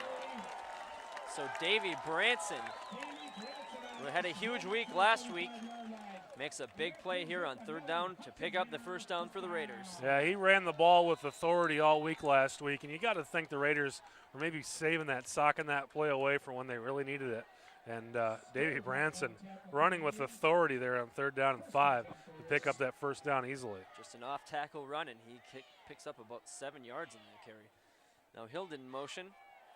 And the keeper by Holmes again.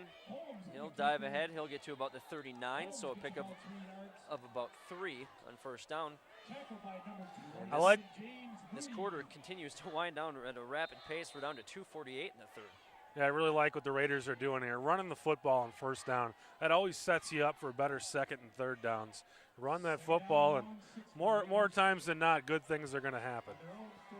If they can continue to run and eat this clock into the fourth quarter and get on the board, puts them in a very good position to win this game. Hilden in motion. This time the handoff to Edholm. Edholm has space on the right. He'll try a stiff arm. He'll get to about the 44-yard line. He'll be short of the first down by about a yard or two. But a good pickup on second down, and it'll continue the clock moving, and we'll set up a third and very manageable too. Yeah, we saw it with Branson and saw it with Edholm there, and it's nice to see these guys come back from those injuries. And Edholm really ran with confidence. We've talked about it a couple times tonight, but he looks confident with the ball out there, and that makes all the difference. Raiders break the huddle. They'll get a power formation in there. No wide receivers. Might see a sneak here by Holmes. Instead, turns and hands off to Edholm, who just runs downhill and picks up that first down. He gets to about the 48-yard line. Just a good, hard power run there by Edholm. Yeah, it's fun to hear those shoulder pads hit each other, especially this time of year. The pads are getting cold, and there's lots of clicks and clacks as they're banging into each other. And Edholm's just flat out bigger than the guys that are coming up there to tackle him, so he pushed them forward to get the first down there. A big first down there for the Raiders. They have the ball at the 48. They've got this running game going now. Hilden in motion. Handoff Edholm. Edholm tries to get around the defensive line, can't quite get to the second level, and he falls ahead to about the 49. This is the type of game we saw at Andy Edholm last year. I mean, just bang, bang, bang, getting the ball, lots of carries, and that's when he really gets going. When he starts punishing that defense, you'll see in the fourth quarter the Raiders will have the wind at their back, and they'll start punishing this Menominee defense. They just need to prevent themselves from committing turnovers and penalties, and they'll be just fine in this game. Ball at the 48 will set up a 2nd and 9. Handoff to Edholm. Once again, the power runner dives ahead. He gets to about the 45. He's into the Indians' territory, and he'll once again set up a 3rd and short, make it about 3rd and 2. Yeah, you keep it at 3rd down and 2, 3rd down and 3. Those are great spots to call offensive play if you're the O coordinator. There's a lot of things you can do on 3rd and 2 and 3rd and 3. It's 3rd and 10 that get yourself in trouble. The Raiders will quickly line up, and they'll hand off to Edholm, and Edholm will spin forward. He'll be very near the first down. Depends on the spot. That'll probably be the last play of this quarter. I think he's going to be a hair short. The guys over there running the PA think he made it, but he doesn't quite have the angle we have. I think they're going to be just a hair short here. I probably have the most perfect angle in the entire building here, and he is going to be short probably by not even the length of half a football. He's very, very close. It was a really good spot. I wouldn't say that. I'd say the officials gave Hudson a really good spot, but it's still going to be a hair short, I think. Looked like he needed to get to the exact 43-yard line, and he is just a little bit short. So this is going to be an interesting call to play here. The Raiders have gone with the quarterback sneak in these situations. We'll see what happens. It looks like a lot of different players. I'm guessing it looks like we're going to get a punt here. There's a major change in personnel here. The crowd probably wants a punt, but the way the Raider defense has played with a long field in front of them, maybe the punt is the correct way to go here. Let's see if they start the clock up again, as they won't even get the playoff here. Maybe just putting the personnel on the field to try to confuse the Indians' defense. The quarter just went down, so you're right, Paul. They may have sent that personnel out there to see what Menominee does. So we'll head into the fourth quarter. The Raiders holding on to that 14-6 lead. Nobody scores in the third quarter, and that has to benefit the Raiders, who have the lead and keeping the score at a low score. Yeah, we saw the ball going all over the place in that first half. And in the second half, both teams kind of happy just to kind of run the football and run some clock down. And the Raiders really have moved the ball quite well. The Indians moved the ball well too, but stalled out there on their drive. So it comes down to one quarter of football. the Raiders have an 8-point lead, so Menominee would have to put the ball into the end zone twice, 6 and a deuce to tie this up. But if the Raiders go for it here on first down and get a conversion and keep marching, they really could put this game out of reach if they can score here. And looks like Bo Holmes is on the field here. Even a field goal, if they're able to get into field goal range and boot it through, I know that would certainly change the dimension of the game. That there's some cold toes out there, but if they were able to get into a situation where they could even kick a field goal, that would, like you said, change the game as well.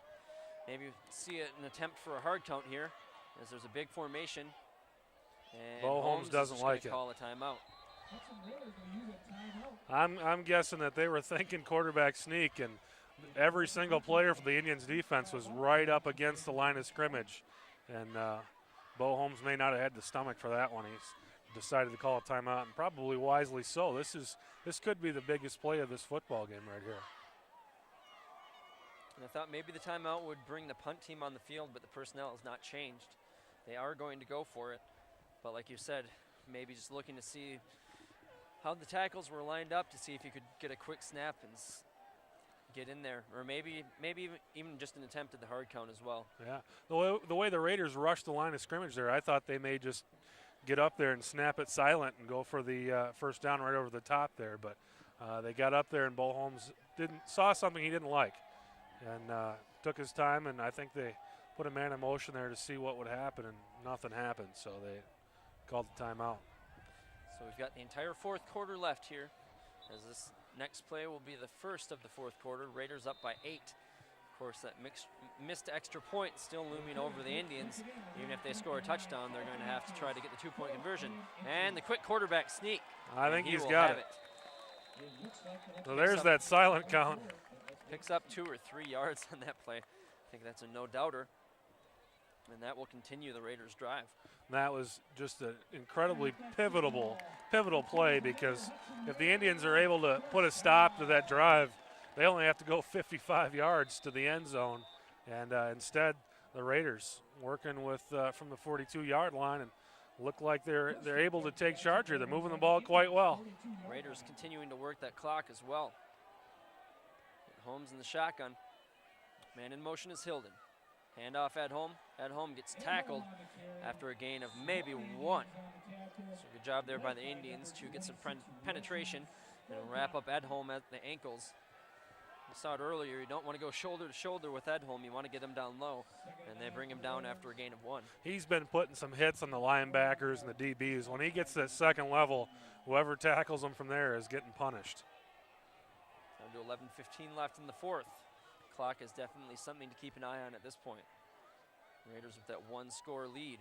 Holmes on the keeper. He's got space in front of him. He's to the 35, to the 30, stiff arms, down to the 25. He stays in bounds. He gets the first down, and the Raiders move ever so closer to another score that would give them the 2-score lead. And if they can get that, you'd have to think that they've almost got this one wrapped up as they continue to eat clock and have only given up 6 points on defense so far in this game. They continue to move the chains, and the Menominee Indians, other than that first drive, have really had no answer defensively for the Raiders' running game. 10:50 left in this game. Holmes in the shotgun, this time Ryberg in motion. And the handoff goes to Edholm up the middle. He's got a lot of space, and you can see the confusion on defense as you saw a lot of linebackers freeze, thinking that Ryberg got the ball. Edholm had a lot of room in front of him. I don't think it would have mattered who got the ball in that play, because there was a huge gap there for Edholm to run into. But we do have a penalty on the far side of the field. Looked like an illegal formation. Well, that's a shame. It really almost looked like the Indians had jumped off sides, but maybe they were drawn. I did see the right defensive end kind of collapse, but according to the officials, he was drawn. So that'll set up a 1st and 15, just a 5-yard penalty, so not quite the drive killer that a penalty on 2nd or 3rd down might be, the way this Raiders offense is going right now. So the Raiders hope that is just a little hiccup. Ryberg in motion. And dropping back to pass is Holmes, and he's looking for Krumrai. who had him one-on-one against Ryan Mara. But Mara had pretty good position, didn't really provide a good angle there for Holmes to throw it.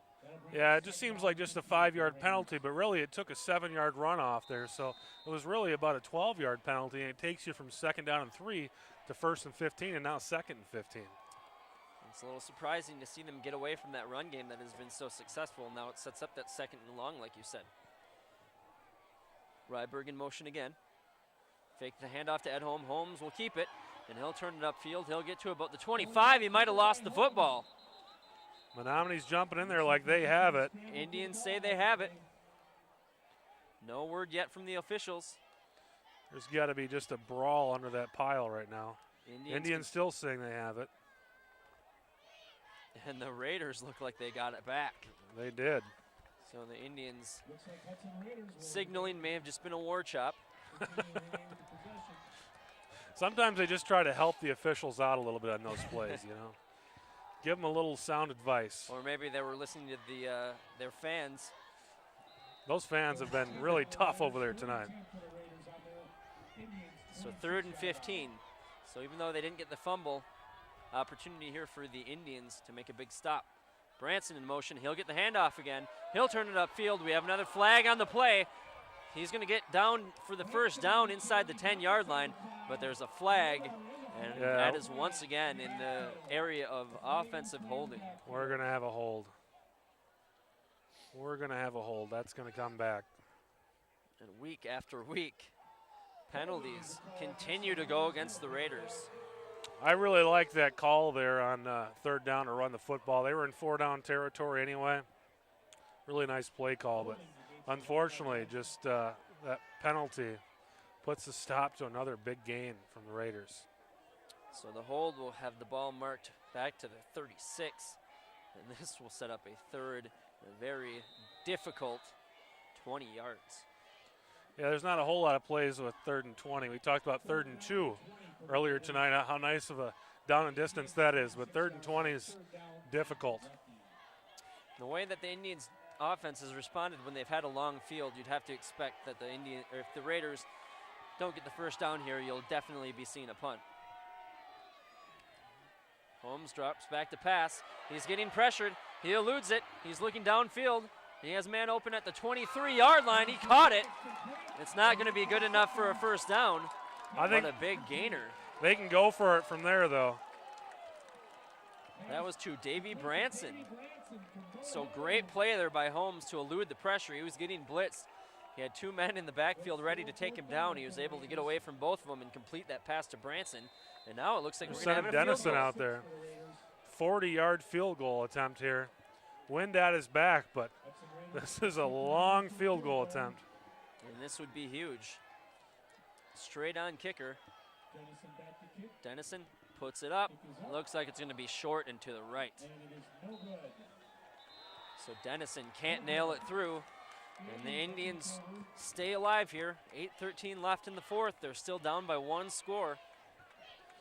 Yeah, even with the wind at your back, 40-yarder is pretty tough. I mean, obviously, he must be able to do it or they wouldn't have sent him out there, but tough to ask your kicker to go out there and kick a 40-yarder.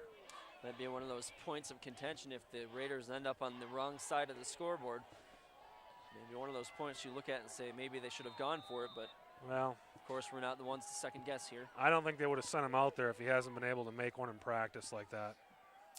Handoff up the middle and continuing to pile forward as the Indians running back looked like he got stopped at the line of scrimmage.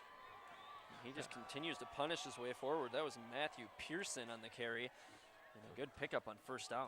It was a very Andy Edholm-like run there, able to pick up about 6 yards on that play. And you're right, the Raiders had him stopped at the line of scrimmage, and he just kept going. Down to 7:44 in this game.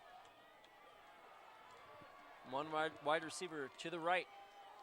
Cruz under center. He'll drop back, and he'll try that misdirection play that worked so well in the 1st half. This time, though, he loses a couple. Ryan Weiler was right there on the play. Cruz turned around to do the little misdirection, and he ran into a big wall of Ryan Weiler. Lost about 2 or 3 yards on that play. So 3rd down and 5 here, Paul, and I would think Menominee would punt it at this point if they don't get the first down here, but with the clock ticking at 7:10, they need to start working with some urgency.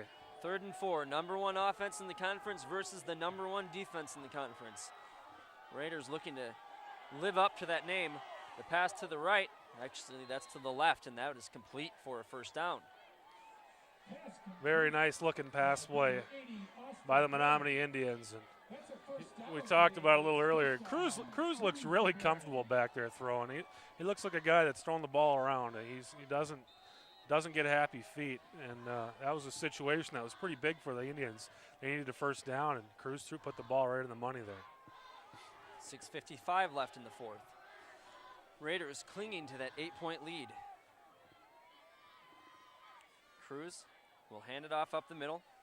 And it goes for about 1. A little surprised to see the Indians not go through the air more. They've had a lot of success through the air and not really much going up the middle with those runs. They have, but you said you alluded to it a little earlier tonight, Paul. Most of their success has kind of been in situations where maybe the Raiders are expecting a run. They've had a hard time just lining up and passing the ball around. No wide receivers in this package. The pitch, and now the flea flicker. There's a man open downfield. Cruz is looking for him. Completed pass down to the 30-yard line. That was number 23 to Jimmy Benrud. So the flea flicker, and Benrud gets it down to the 31-yard line. So the trick play puts the Indians right back into business. First quarter, I told you, you will see a trick play tonight. They run one every game. And there it was, and they kind of caught Michael Bennett peeking into the backfield there. Bennett was good enough to get on his horse and catch up and make the tackle there, but got caught peeking. So just like that, the momentum pendulum swings back to the Indians. Cruz now will pitch it to the outside. That's Neeb. Neeb will dive ahead for a couple. We're down to 5:50 left in the game. Yeah, this has got to be, the Indians have to know this is probably their last drive. So they're going to run the football here and try to tick this thing down. And again, that missed extra point is looming. If the Indians are able to get this football into the end zone, they're going to have to go for 2. 2nd down and about 7. Once again, no wide receivers. Fake the pitch. Cruz drops back to pass, and it's incomplete. Down around the 7-yard line, he was looking for Jimmy Benrud again. So Benrud, who had that big catch to get him down where they are right now, has that one just go just over his outstretched fingers. So Cruz, have to like the way he's throwing the ball. He's not really giving the defense any chance to knock it down or intercept it. It's either his receiver is catching it or it's just outside his stretched fingers. Nice looking play action too. The way they ran that play action, if you were a defensive back on the left side, you would not have seen it. Another big 3rd down, 3rd and 8. The pitch to the outside. Got some space, got some blockers, and we have a flag down. Hit short of the first down, but it looks like we might have a hold here on the Indians. So we've seen all the flags go against the Raiders. This one will benefit them. The Hudson crowd with a little sarcastic cheer there. Finally, one called against Menominee. And we talked about their success in the passing game. Most of their success in the running game for the Menominee Indians has come in passing downs. So that'll be a huge penalty as the 3rd and 8 now becomes a 3rd and almost 20 yards. And I think Menominee has to be thinking 4 downs here with just 5 minutes left in the clock and the clock ticking down. This is maybe their only chance tonight, the way this Hudson Raider defense has played. It would have been about a 4th and 4. Instead, they have a 3rd and 20. 3 wide receivers, obvious pass situation. We'll see how they play it here. And now the pitch up the middle, and that goes to number 9, Brady Ben. He picks up about 7 of the yards, so it'll set up a 4th and about 13. And with 4:40 left in the game, the Indians are going to have to go for it. Now, there was a certain guy that wears number 4. He used to play in Wisconsin. He's playing in Minnesota now. That really has made that little shovel pass famous over the last 16, 17 years. Wasn't the first guy to do it, but he really has done it effectively over his career. And that was pretty tight space there. He kicked that ball out. Now we have a timeout by the Indians. So they're going to talk it over here. First timeout. And can't blame them if they want to take some extra time to try to figure out what to do on this play. Is the Raiders offense has done a very good job of being able to pick up first downs and eat up clock. So the Indians might think that if they turn the ball over here, they might not get the ball back. Yeah, timeouts might prove pretty valuable for Menominee, especially if they don't get this. So they would hate to throw it away, but this is a situation, 4th down and 14. The way they throw the ball, it's a makeable 4th down. But, you know, this may be their last opportunity. The Raiders have run the ball very effectively, and I think they know that. And they're really going to talk over this 4th and 14. And we saw that trick play earlier, and it'll be interesting to see what they draw up here on 4th and 14. And that Raiders defense, the defensive backs have been burned a few times, but it has been in situations where it was not an obvious pass play. When it's been an obvious pass play, they've been pretty good in not allowing those receivers to get open. So hopefully they can step it up here on 4th and 13. On 4th and 13, you have to tell your defensive backs just to stay home, because if they run the football, your linebackers and defensive linemen are going to get to them. Stay on your man. Biggest play of the game, Indians 4th and 13, have to pick up the first down. Got a man in motion, dropping back to pass is Cruz. He's looking right. He'll just fire it up in the air. He's looking for his tall receiver and just batted down. Number 21, Luke Hansen, does what they teach you first day of DB practice. In that situation, 4th and 13, just knock that one down, and the Raiders will have first down at the 34-yard line.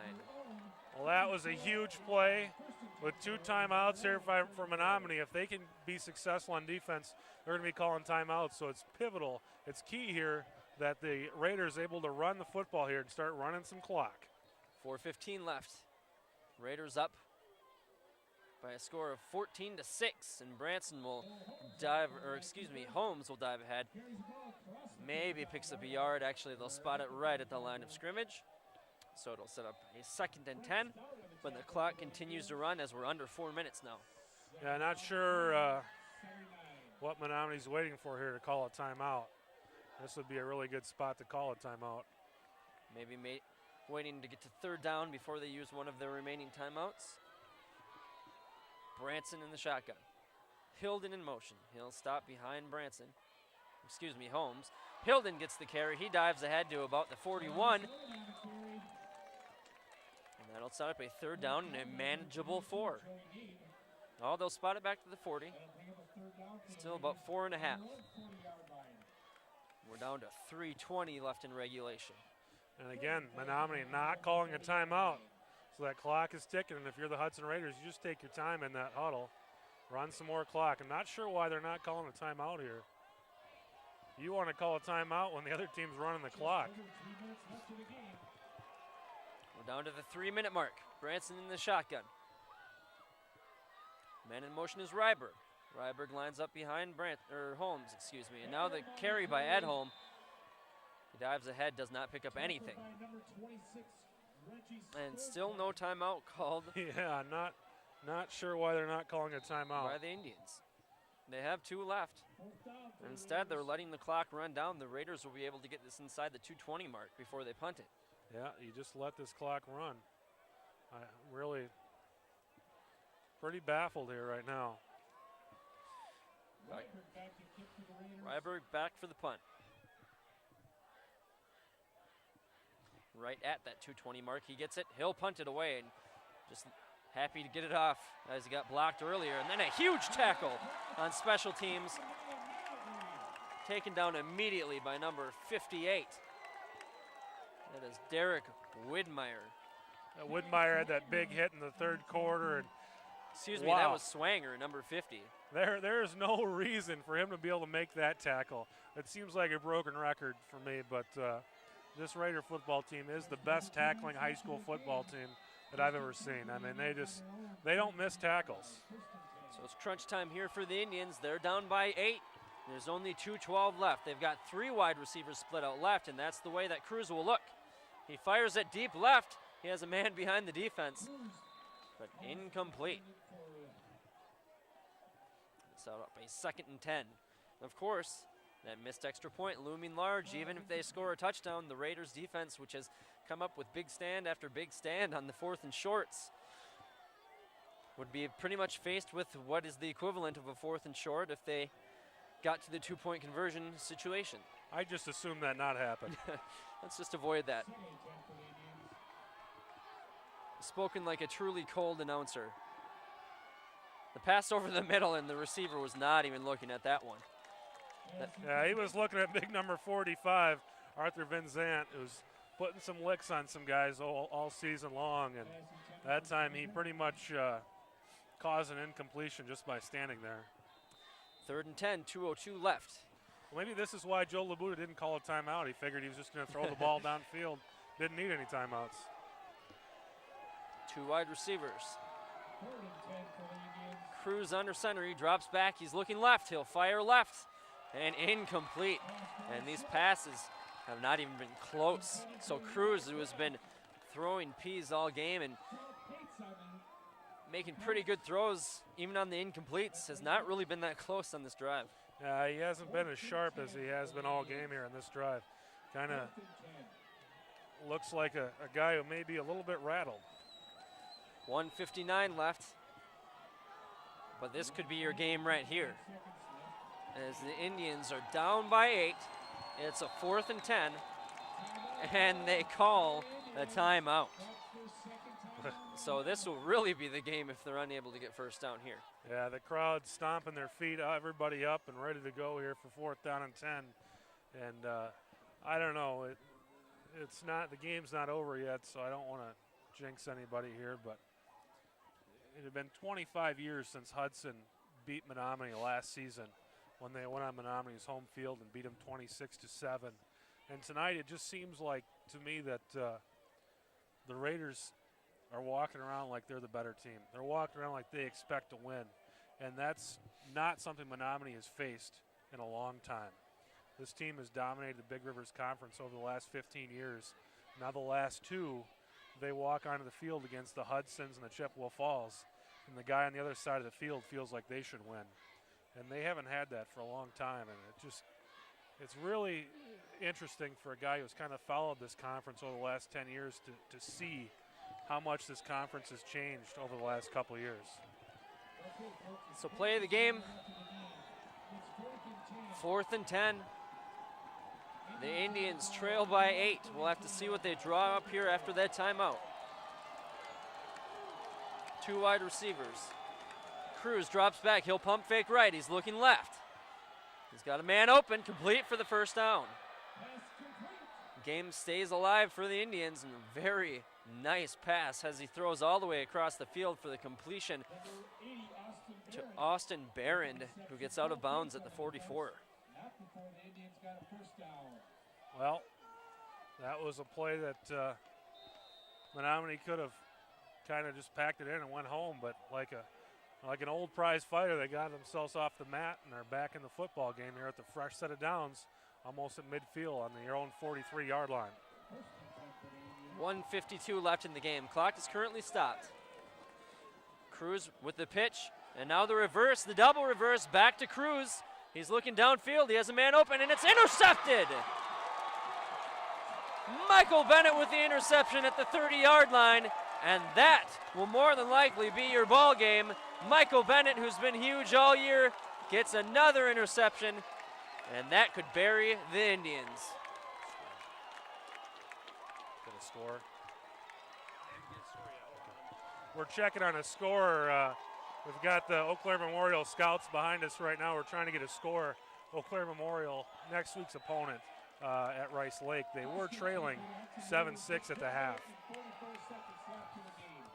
Minute 44 left in this game. The Raiders can run a few plays. The Indians only have 1 timeout left. So even if they make a stop, there won't be much time left on the clock. Handoff to Edholm. Edholm runs forward. He'll have a first down. He gets to the 45. And if they can avoid a turnover here, this football game is over. Michael Bennett beat a little bit on that first flea flicker, and the second time he stayed home and made that an incredible play. And it was almost like he was baiting him because it looked like the receiver was open there, and Bennett came out of nowhere to make that interception, a game-changing interception. We've seen him do that a couple times this season. So the Raiders pick up the first down. The sticks are down. The clock is running.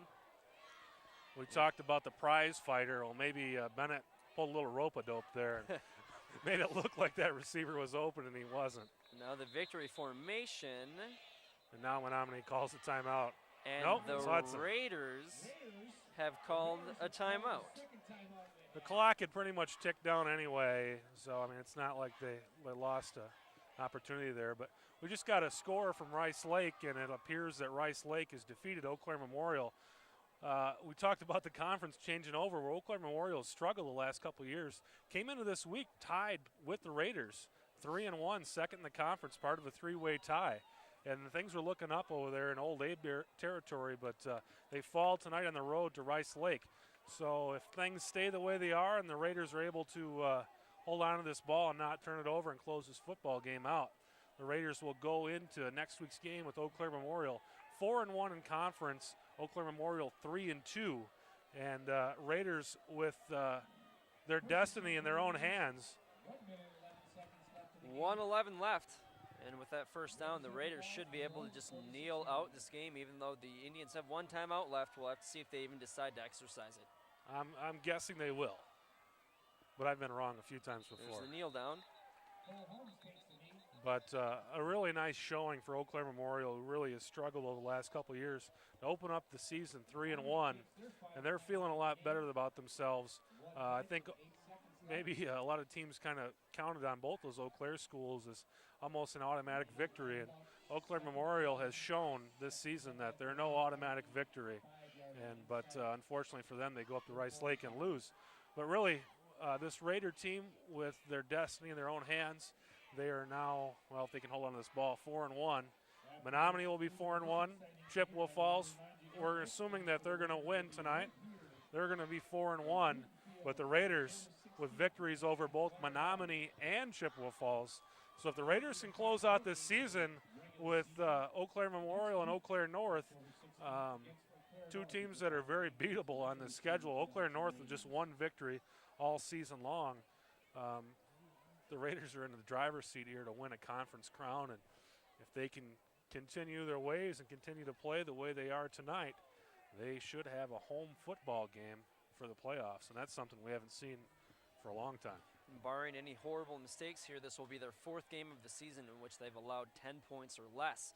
They allowed 6 points last week to River Falls and have only allowed 6 points to the #1 offense in the conference. Yeah, you're right, Paul. They've 14 points is the highest scoring output they've allowed all season.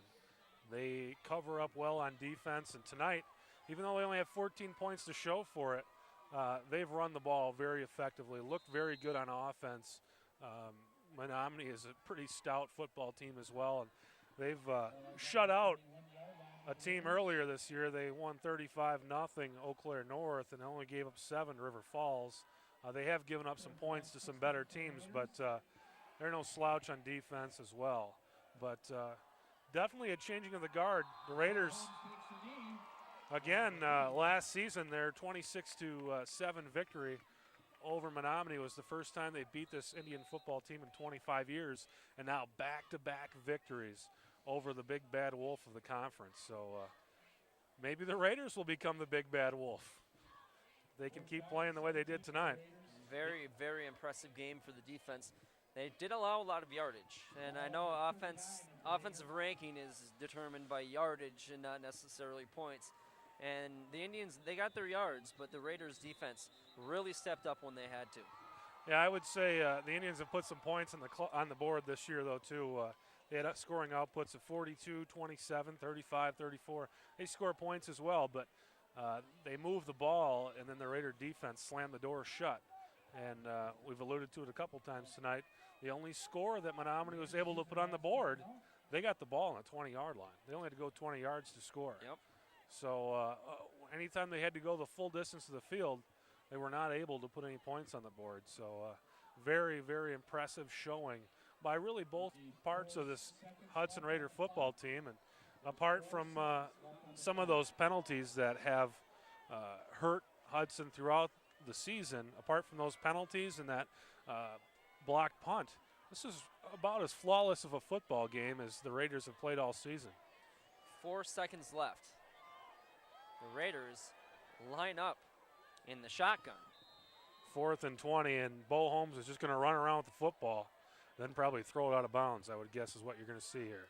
A man in motion, and the handoff, and the Raiders are going to score on the final play of the game. Travis Hilden, all the way down the field, scores the touchdown.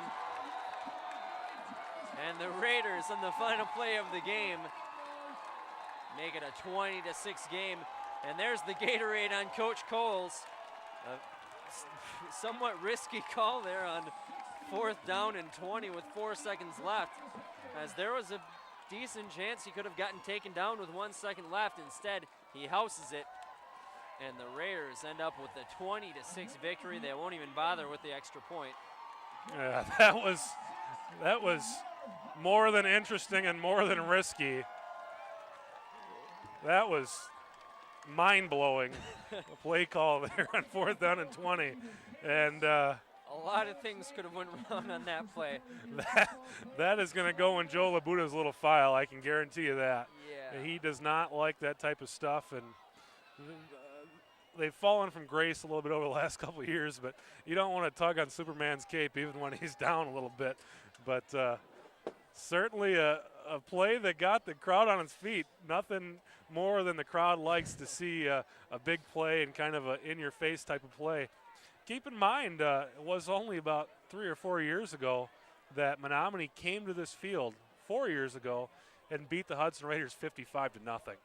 So when you're a home crowd and you get a little bit of revenge on that type of a beatdown, and that was kind of a in-your-face type of play, but really cool to walk out of the stadium tonight as play-by-play announcers of a football team that has the conference lead and really is in the driver's seat for the conference crown.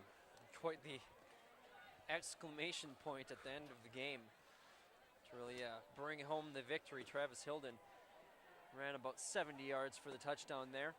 So the score is a little bit distorted to how close that game actually was. That was the only score in the second half. Travis Hilden on the final play of the second half scores the touchdown. So all the scoring comes in the first half. When the Indians got on the board and missed the extra point, that's really kind of what switched the momentum, as the Raiders end up coming away with a 20-6 victory and a tie for first place. And here they come, the team over to the crowd to sing the school song, and I don't think you're going to have more school spirit than you'll have tonight after a win like this over the big bad bully in town. And 2 years in a row now, Hudson with victories over Menominee, and this one last year was kind of one of those shocking type of things, and this one it looked like this football team expected to win, and now they win, and really for the first time I can remember late in the season holding the lead in the conference standings. So the Raiders, with that #1 defense, take down the #1 offense with the 20-6 victory, and they have earned a tie for first place in the Big Rivers Conference.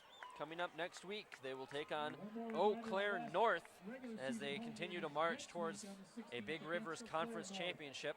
Any final thoughts, Chris, that you have on your note sheet here? It's Eau Claire. I have it wrong. I'm sorry. In my notes tonight, I wrote Eau Claire North, but it's Eau Claire Memorial next week, and then on the road at Eau Claire North. And my final thoughts are, last year this team had an opportunity, well, last week of the season, to beat Superior on their home field and probably get a home game for the playoffs, and lost that football game. And I think the kids on this team and the coaches felt like that was an opportunity missed. Now they have a really great opportunity in front of them, an opportunity to win the conference, and that was what they set out to do. They have to stay focused against two football teams that they should beat. So you can't give up those games like unfortunately they gave up last year to Superior. They come out focused against Eau Claire Memorial and Eau Claire North. This Hudson Raider football team is better than both of those teams. They just have to play like they can play, and they should be Big Rivers Conference champions this season. So the march for the conference championship will continue next week against Eau Claire Memorial here at home for the Raiders. So as they move to 4-1 in the conference and inching closer to that division title. So we'll have next week's game on Channel 15. Hopefully you enjoy the replay of this week's game. Let it soak in for a while, and we'll see you next week as the Raiders continue to try to move towards that championship.